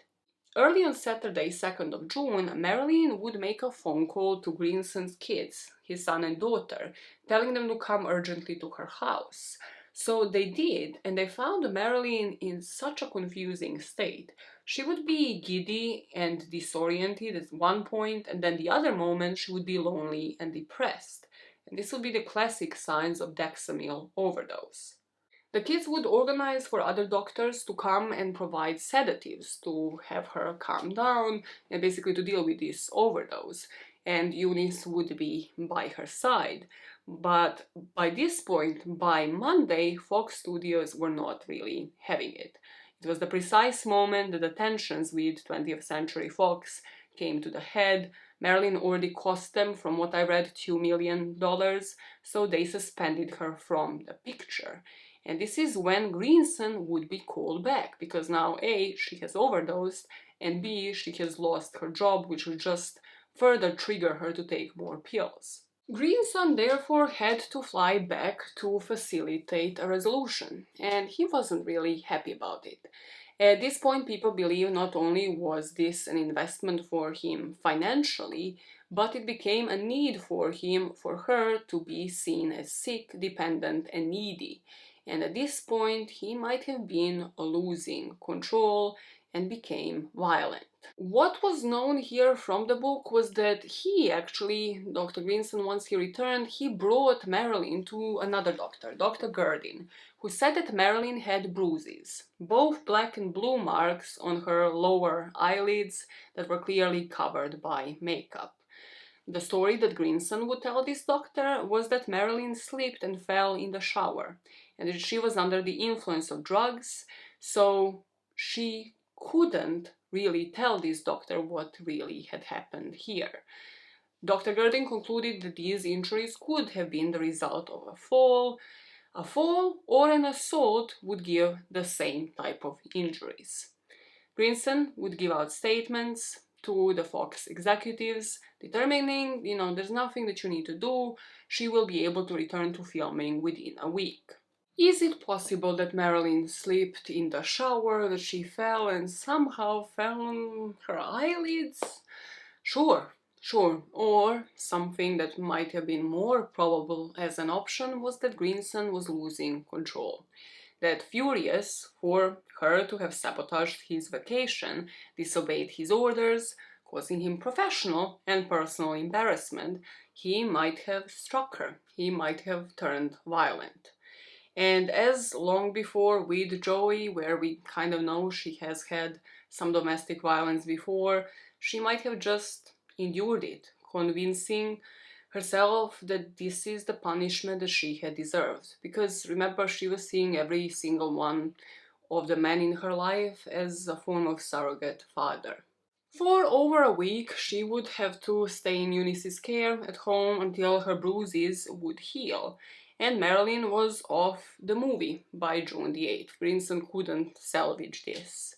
So professionally, this was a failure for her. She felt like they will sue her, which they did in the end for $750,000.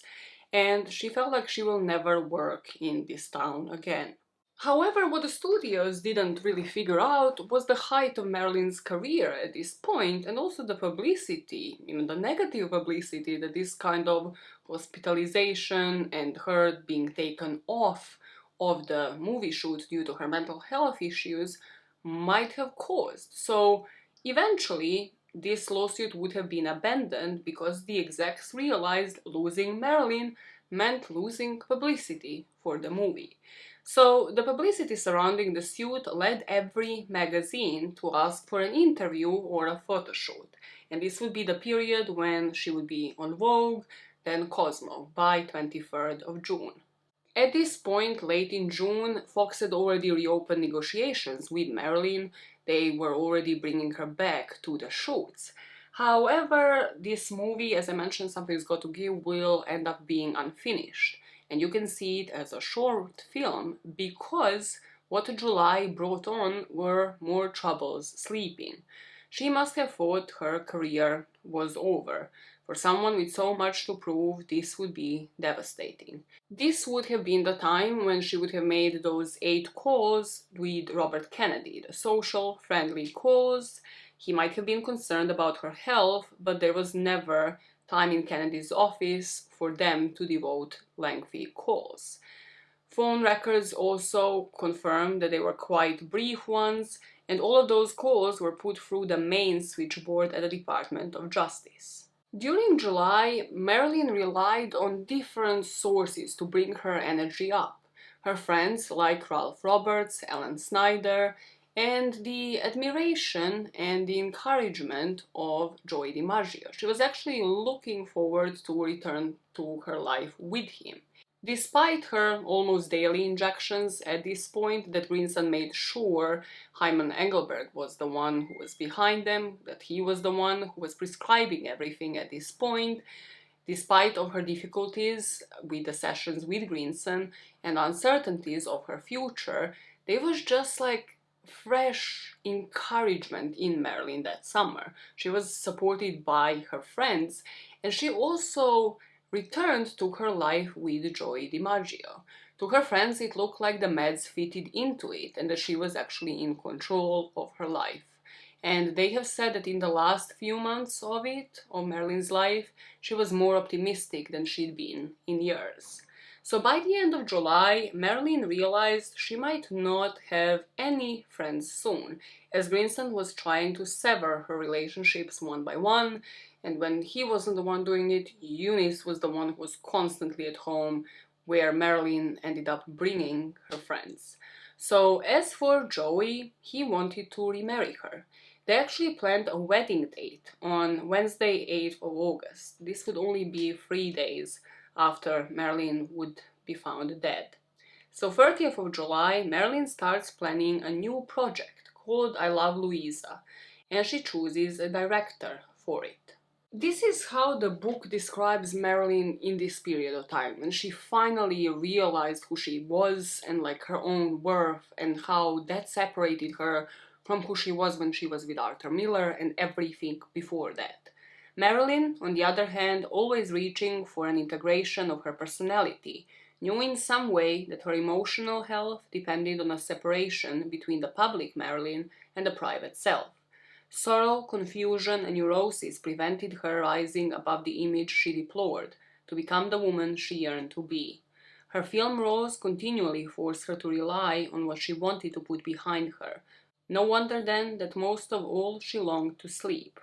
When she awoke, she was restrained, forced to assume Marilyn Monroe again, the conundrum of the sexually available, ever-popular teenage waif, who somehow retained her innocence.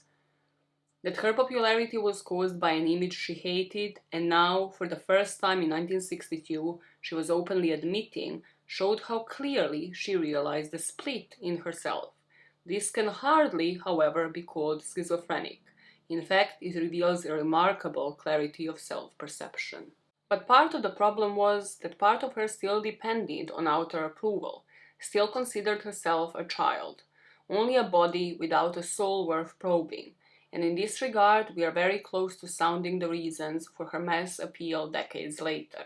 She still believed the Gladys Grace tales of family madness, and her retreat into an adopted false self was something she could not entirely abandon. Something in Marilyn still feared that she might forever slip back to being the patronized child bride, the girl who would do best to forget her unknown lineage and assume the identity of America's ultimate pin-up darling after World War II.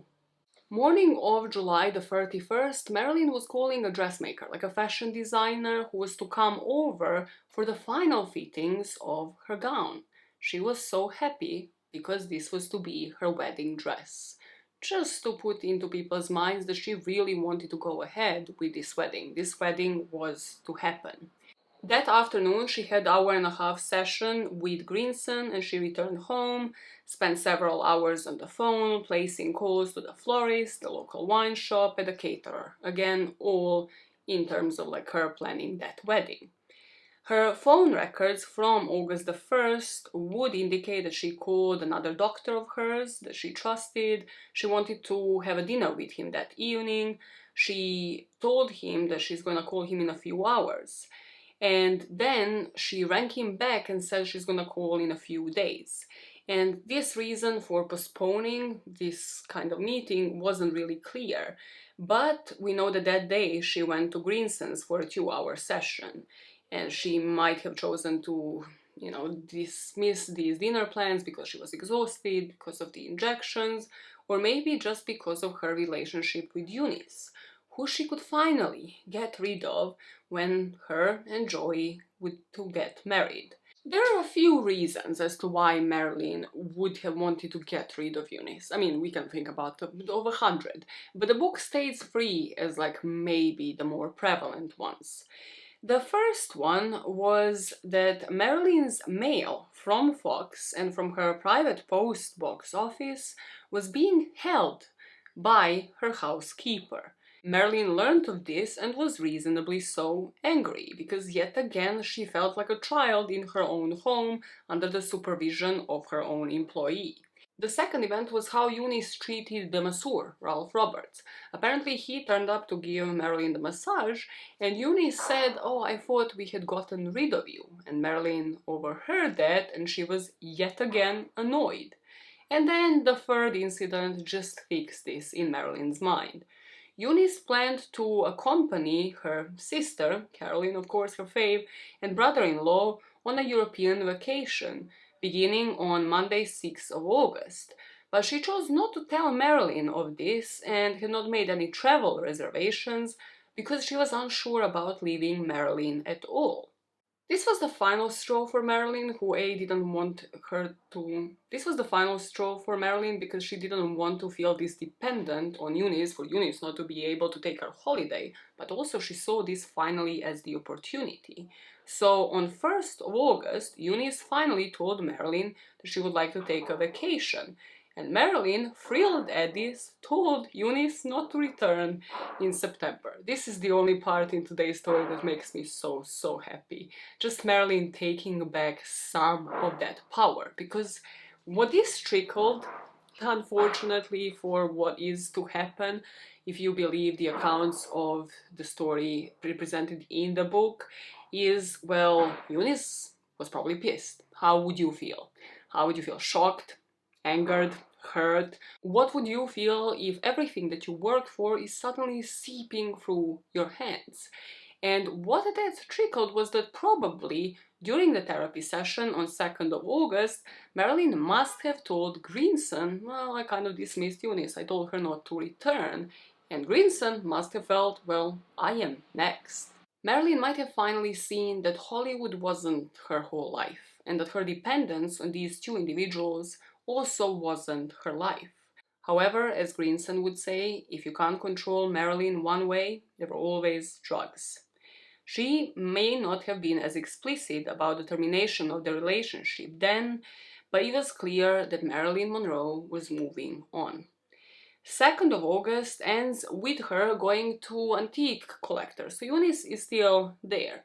And this bitch is rushing her home. She's already probably pissed with the fact that she's not returning to live Marilyn's life through her, after which Marilyn had champagne with friends at her house. Now, on the 3rd of August, as reported by the Associated Press wire service, Robert and Ethel Kennedy and 4 of their children arrived by air in San Francisco, where they were met by their good friends John Bates and his family. They would be their guests at the ranch that would be 80 miles south in San Francisco in Gilroy, and for that entire weekend preceding the Attorney General's opening address that was to take place on Monday, 6th of August.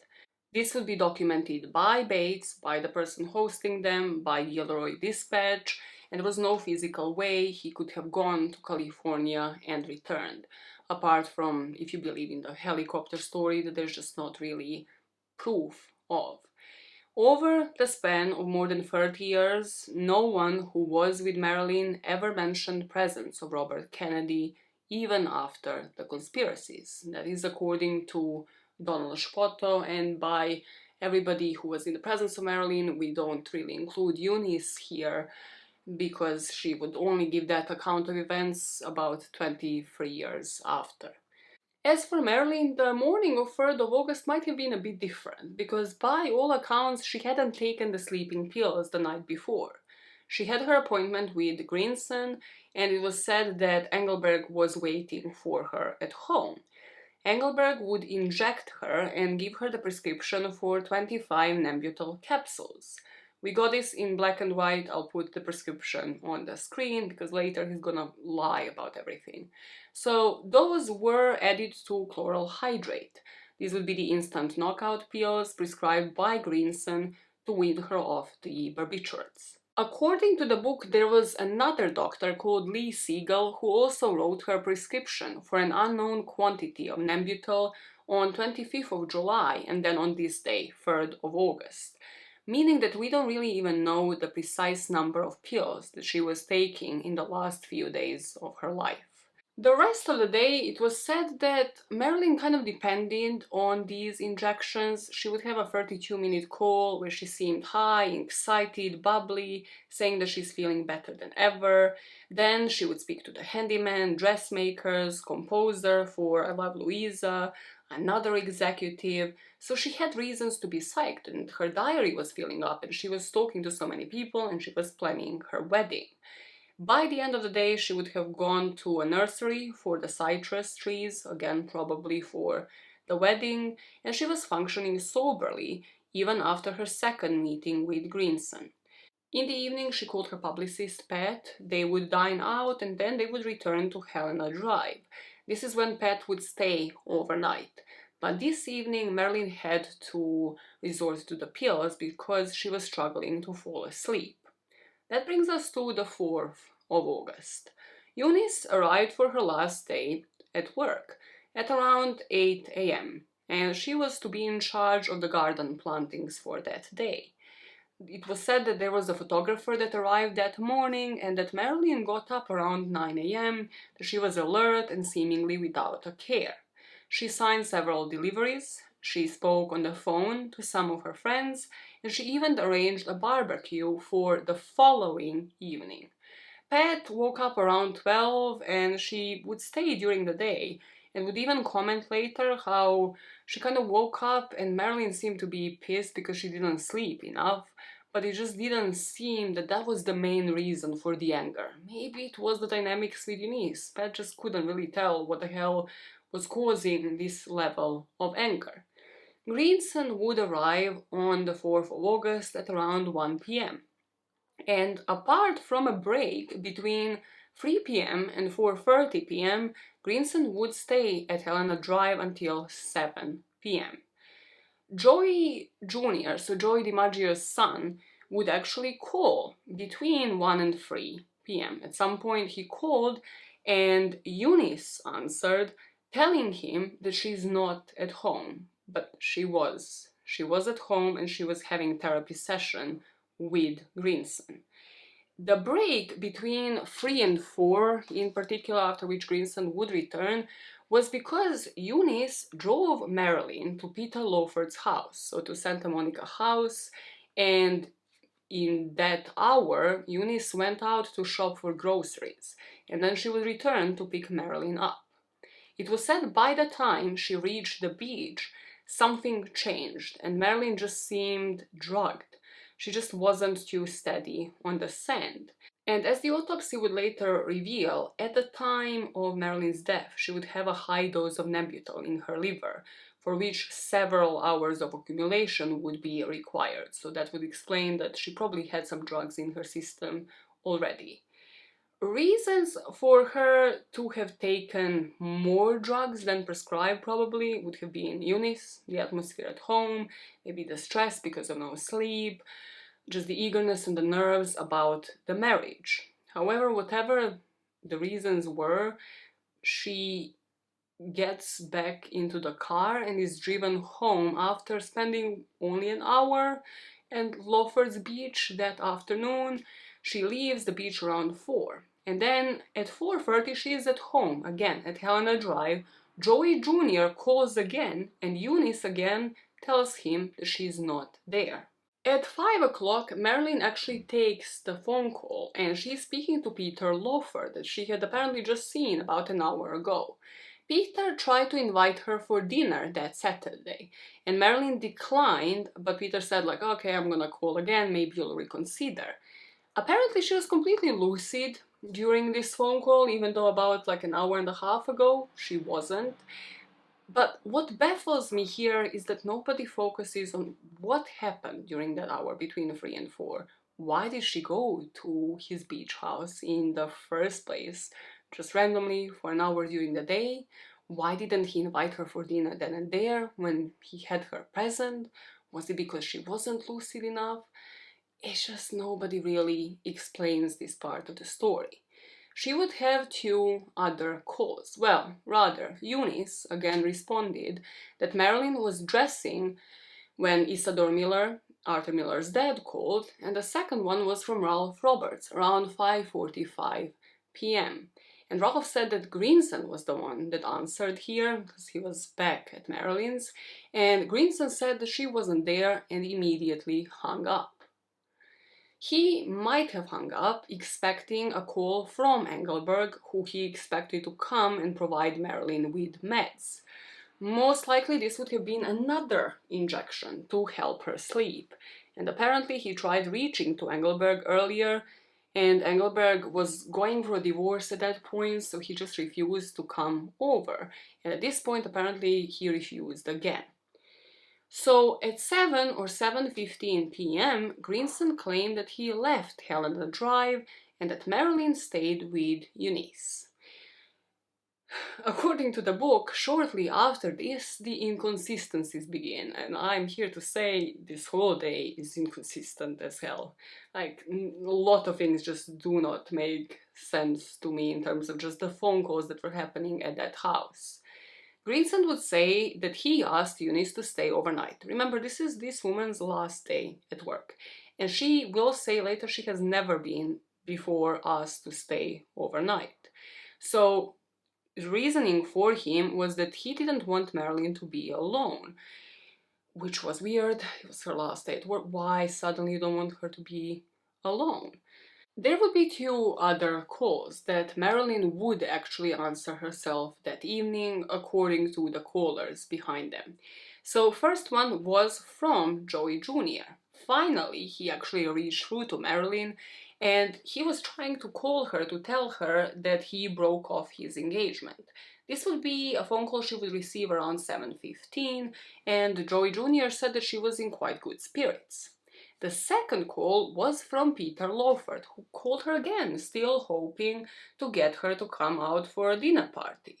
This would be around 7:40, and Peter would say that he had a completely different impression. He was speaking to a completely different Marilyn.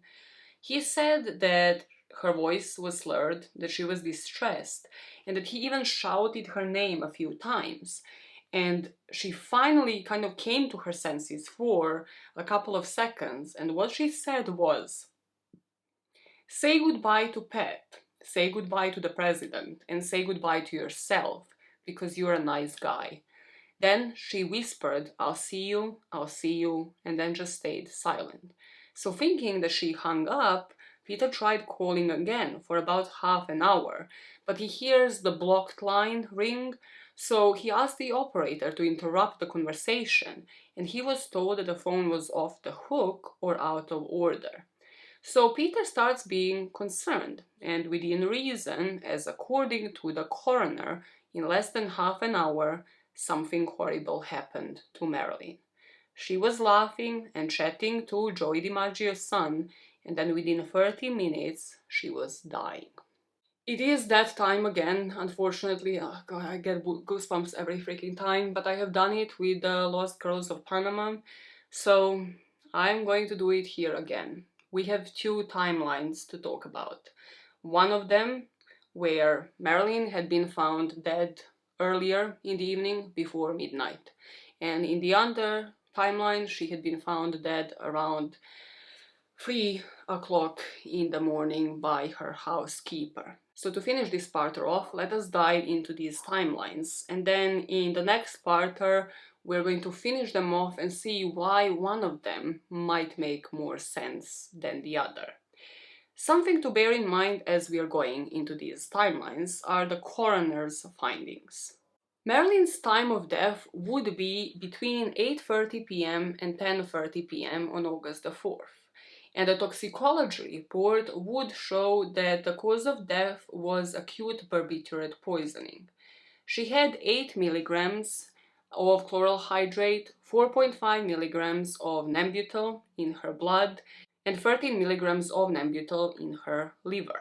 Supporting the early timeline, upon that weird call that Peter had just had with Marilyn, he was alarmed, so he started calling his friends. And these friends would advise him not to go over, as he's president's brother-in-law, and if he does, it will end all over the headlines.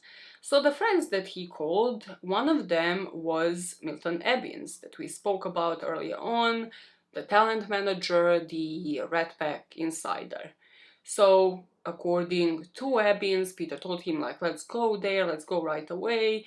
But Ebbins said, Peter, don't do it, you're the president's brother-in-law. I'll tell you, let me call Mickey Rudin, and if he says so, then you can go, because otherwise, if you go, you're really opening a can of worms. Rudin would be Marilyn's attorney, so he'd be a lawyer, so again, he'd know what needs to be done. Rudin is Greenson's brother-in-law, if I remember right. I'll put it on the screen. From everything I remember, Rudin might have been one of the people recommending Greenson to Marilyn, if you remember from earlier on. Ebbins calls Rudin at his office at 8:25 p.m. He figures out that Rudin is at a party. He reaches him at this party. Rudin is thinking, I don't want to bother Greenson, he has been there the whole day, so let's bother the housekeeper. She should know. It's not like she was there the whole day, but sure. Rudin reaches Eunice, the housekeeper, at about 8:30. And this would be in the room at the guest cottage, so at the house, but at the guest cottage. And after asking her to check on Marilyn, he said he waited for about 4 minutes, and then she came back to him and said she's fine. But Rudin had a feeling that she never just went or checked or anything, that there was no time for her to just go and check. She also didn't say that she went to the door, that she knocked, called out, nothing like that.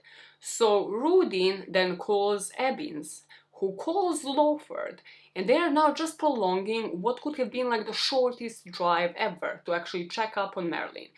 And what I don't understand is, like, this is a lot more incriminating than Lawford just getting into his car and driving over to Marilyn's. And this would be his account of events. I don't know what you think about it, but I'm like, all of them are in Kennedy's pocket, in his corner, in a way, and this is the story that they have decided to sell. Why? If this is true, like, it's so much more suspicious than like them just not involving one another. By this point, it's already 11 p.m. and Peter Lawford, he had gone out for dinner, by the way. He was so stressed, but he had gone out for dinner. So he calls Joey Narr, who is another talent agent who lived half a mile away. But just as they want to go, Ebbins calls him back saying that Greenson gave her the sedatives and that she was resting. Ebbins would continue to keep people away from Marilyn's house, and Lawford would repeatedly sound the alarm. This would be until 1:30, when Lawford would finally actually get a phone call from Ebbins, who heard the news from Rudin. According to what Lawford would hear during that phone call, Rudin phoned Ebbins at exactly that time, so 1:30, from Fifth Helena, from Marilyn's house, where Rudin and Greenson, so the lawyer and the therapist, found Marilyn dead at midnight. And Lawford knew of this time, like when the phone call happened at 1:30, because he glanced at the bedside clock.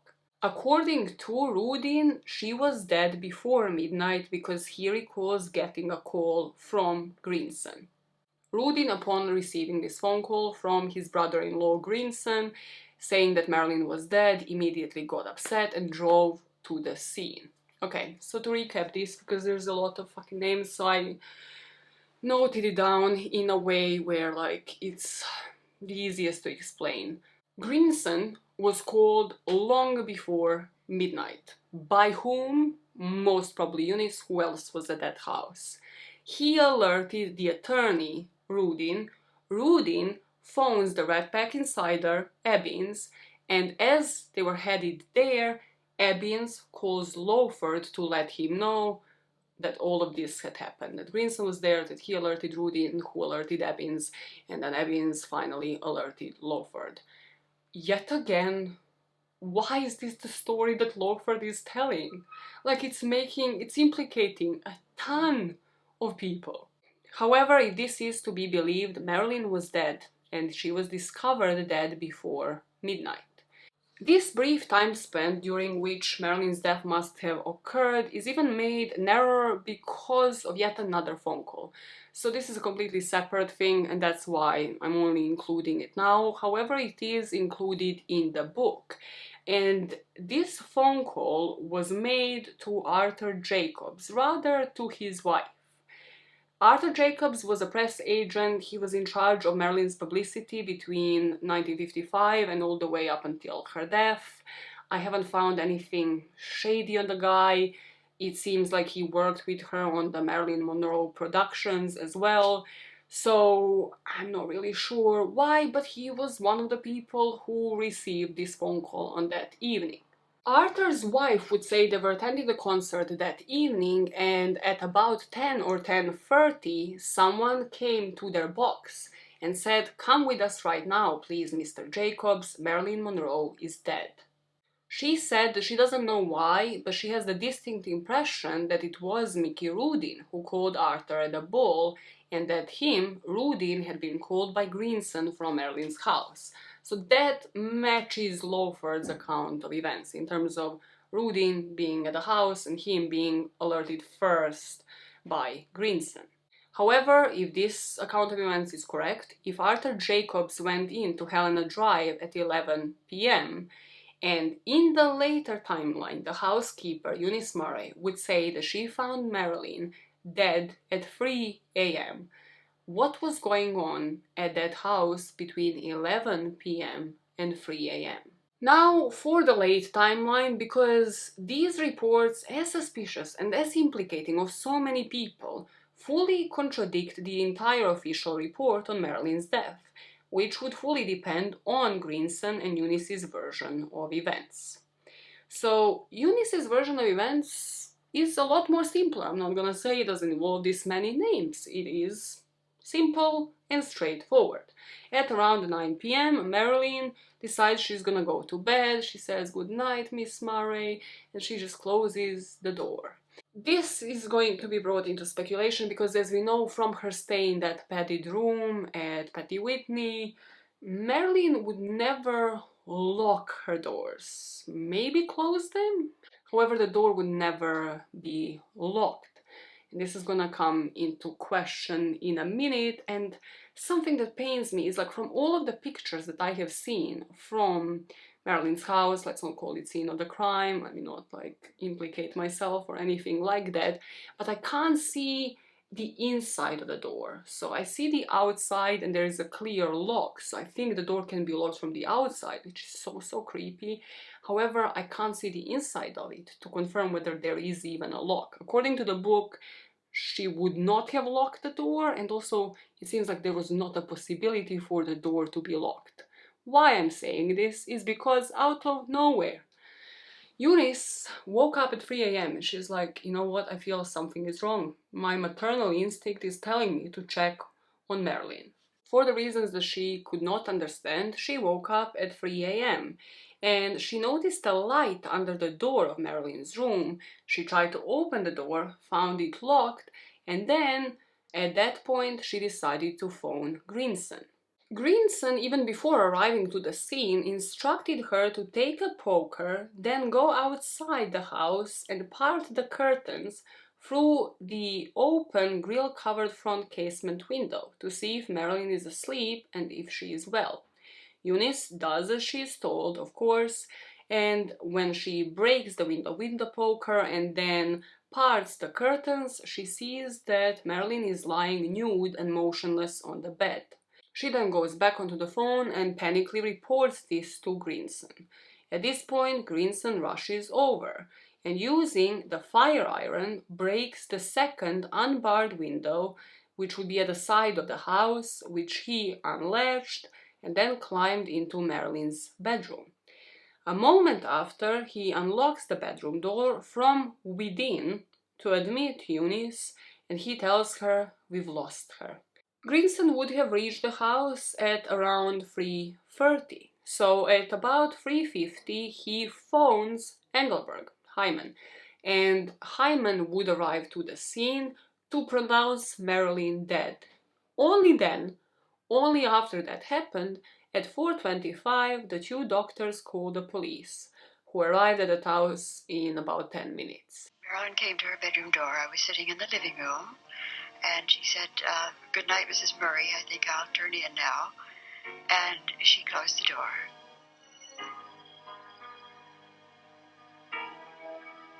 Later that evening, Marilyn placed a call to Peter Lawford. She bid a cryptic goodbye to his wife and President Kennedy. Although Lawford was concerned about Marilyn, he did not rush to her side. Peter Lawford got a call from Marilyn, and she was mumbling. Apparently she was going under from the pill she took and perhaps was calling him as a cry for help. He didn't run over. He was the one who then called Mickey Rudin to tell Mickey Rudin that he'd had this call, and Marilyn sounded funny, and with Mickey check, and that's when Mickey called the housekeeper. At approximately 10 p.m., Marilyn's attorney, Mickey Rudin, called Eunice Murray. Mrs. Murray assured him Marilyn was fine. But about 5.5 hours later, at around 3:30 a.m., Mrs. Murray awoke, alarmed to find the light still on in Marilyn's bedroom. I went around to the front of the house, turning the curtains back. I saw Marilyn lying on the bed, nude, and I was just alarmed. Dr. Greenson got there first. She was dead when he got there. And I went into the bedroom, made sure she was dead. There was some rigor mortis, yes, but it wasn't extreme yet. I suspected that she'd been dead at least a few hours. There are a couple of holes in Eunice's story, as simple as it might appear. One of them was that the light would shine under the door. There was a deep pile white carpeting that was recently laid in Marilyn's bedroom, and it was said that it was so thick that for 2 weeks it had prevented the door from being fully closed, which it could not be until a slightly pressed arc was worn into the carpet. So no light could be seen underneath the door. Eunice would later amend her account, saying that she became alarmed when she noticed the phone cord leading under the doorway. I'm going to put the only picture of this that I have seen online, and it involves a phone cord, and also I can kind of see the light a bit, or maybe this is the reflection of the carpet. It's just a bad picture and nobody has taken any more pictures of this, or like underneath of the door. Another issue in her story was that there was never an operating lock on her door, As I mentioned, I have seen the outside of it. I don't think anybody has ever bothered to take the pictures from the inside of it, which is just shitty police work. What these flaws in this account of events would indicate to many people is that Marilyn never locked the door, meaning that this whole break-in was staged. The window coverings also confirm this story. So if you look at the pictures on the screen, yes, they did break this window. However, from the only picture I could find, it also seems like a blackout curtains, but that there is not really like the middle parting. So the story of her breaking the window and then like parting the curtains with a poker and then seeing Marilyn on the bed would have been incorrect. Also because of the angle where this window was. So from how I picture this, Marilyn's bed is like in the corner of the room. So with how this mirror had been broken in the middle and then like them parting the curtains that don't have the partings, okay, first of all, there's no partings, right? So the only way would have been to break this window maybe completely and then with the poker take the curtain from the corner in order to see Marilyn's bed that was in the corner of that room, if that makes any sense. But the window coverings were also blackout fabric, not draperies, so there was no overlap for Eunice to push aside with the poker. According to the first police officer that was on the scene also, Eunice said that she called Greenson at midnight. And then by late Sunday morning, when more police officers came, she changed up her story, saying that she called him at 3 a.m. when she'd first discovered what was going on, like when she saw the light, later the cord underneath the door. Something that is another bizarre thing and that I have really tried looking into here, what would have confirmed this story would be the phone records. From what I could find, Marilyn's phone records would be incomplete. They would show outgoing, but not her incoming calls, according to the 1982 DA's report. Now, that means that all of those calls from Lawford, Joey Jr. and others couldn't be corroborated because they would be the incoming calls to her house. However, as they could check for the outgoing, well, that's probably why we have the police one at 4:25, but also meaning that we have to trust Lawford's words and the words of everybody who called in, but also meaning that we would have the time of the call to the police, but still we don't have the answers to the questions. How did Eunice call the doctor and when? Like, is that not confirmed by the logs? Did she call him from a different phone in the house? Like, do they not have those logs if we have the outgoings? Like, I could never find like a document, you know, stating all of the calls that were made that would confirm Eunice's story. Did she call him at midnight? Did she call him at 3 a.m. when she discovered Marilyn? Could be easily confirmed. And then why did it take them so long to call the police, even though Greenson was, by all accounts, alerted by 3:30? Why did they have to call another doctor to declare her dead? So the question that I have for you, based off of the time of death, if Marilyn died between 8:30 and 10:30, and then this is when the phone calls would have been made, if that is correct, to Arthur Jacobs, who was at the theater, what was happening at that house between 11 p.m. and 3 a.m.? And if you don't believe in the earlier timeline, then what was happening in that house between 3:50, when Dr. Engelberg was called, when he arrived on the scene, pronounced her dead, and 4:25 a.m.? Because they're just unexplained gaps in time that make people believe that somebody was trying to cover up something. So the earlier timeline matches what Lawford was told by Ebbins and would explain time of death, but would also give ample time for a cover-up. And the later timeline would give ample time for cover-up, just of different individuals in this case. Greenson told the police the same story as Eunice, but Greenson's story never changed, mostly because he just wouldn't be interviewed. Like, I could not find a single interview with Greenson, and he also never wrote a book on it. Both of them failed to mention another person close to Marilyn, Rudin, on the scene, which would further ruin their credibility, but also Rudin was only on the scene if the earlier timeline is correct. He doesn't really fit into the scene in this later timeline. Now, the weakness of the official version of the events resulted in multiple conspiracy theories, including plots and a government-inspired murder. The psychiatrist and the housekeeper would always escape scrutiny.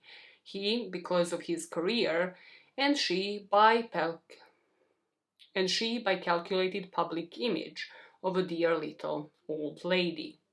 But as the histories of these two that we spoke about and their actions were revealed to the public, and as the coroner's report would soon confirm, Eunice Murray and Ralph Greenson had something to hide. The question is, were they hiding information to protect themselves or because they didn't act on their own? And that is where we will pick this story up in part 3. So next time we are going to pick up from right here with the coroner's report, with the investigation, or rather the lack thereof really, the autopsy report, what could have possibly happened that evening, and where the book ends, like the conclusions that the author of the book had made on Ralph and Eunice. We will follow up with the inquest and the investigation from the 80s, and then the conspiracy theories through decades. As I know, there are other avenues I haven't mentioned yet, like the mafia, and then I also found the FBI files on Marilyn online, so I'm going to read through them in order for you not to have to and then try to summarize it for you. I'll try to do the same thing with a point of view here and put you in the shoes of either the coroner or the police officer, haven't decided yet, and then of the people believing in each conspiracy theory. To make it more fun, but also for you to see what story might make the most amount of sense. However, what I would love to know is what are your thoughts so far. Like, I'm aware that the book is biased towards these two individuals, Greenson and Murray, but also I think you can see why. We mentioned in part 1 Natasha acting as a savior, saving her from a suicide attempt. Then in this parter, how people would find her overdosing, her being hospitalized by Chris. So do you think that there is a chance that Marilyn overdosed on her own accord, based off of the information that you have now? And I will just let you know, personally, I don't think that Marilyn committed suicide, but to find out why, you'll have to join me next time. And you will not have to wait for long when you join me, because it will be explained to you in the first like 10 minutes of the video, because we will dive straight in, pick up where we are leaving it off, with me explaining why or why not might the author of the book be right, based off of the psychology of these two individuals, whose points of view I have put you in. I feel filthy. I hate every single person in Marilyn's life, maybe like a couple of individuals where I'm like, I hate you a bit less, but a lot of them just exploited her and wanted something from her, and it is truly, yet again, ending this video saying how sad that is, and just how insane it is that somebody with that status, like again, not you and me, was in the hands of people who were not professionals, was in the hands of people who were like not qualified to be in those professions. Just so scary, so scary that I didn't know this at all until diving deep into this case. Well, let me know your thoughts. What was my voice today? It's great.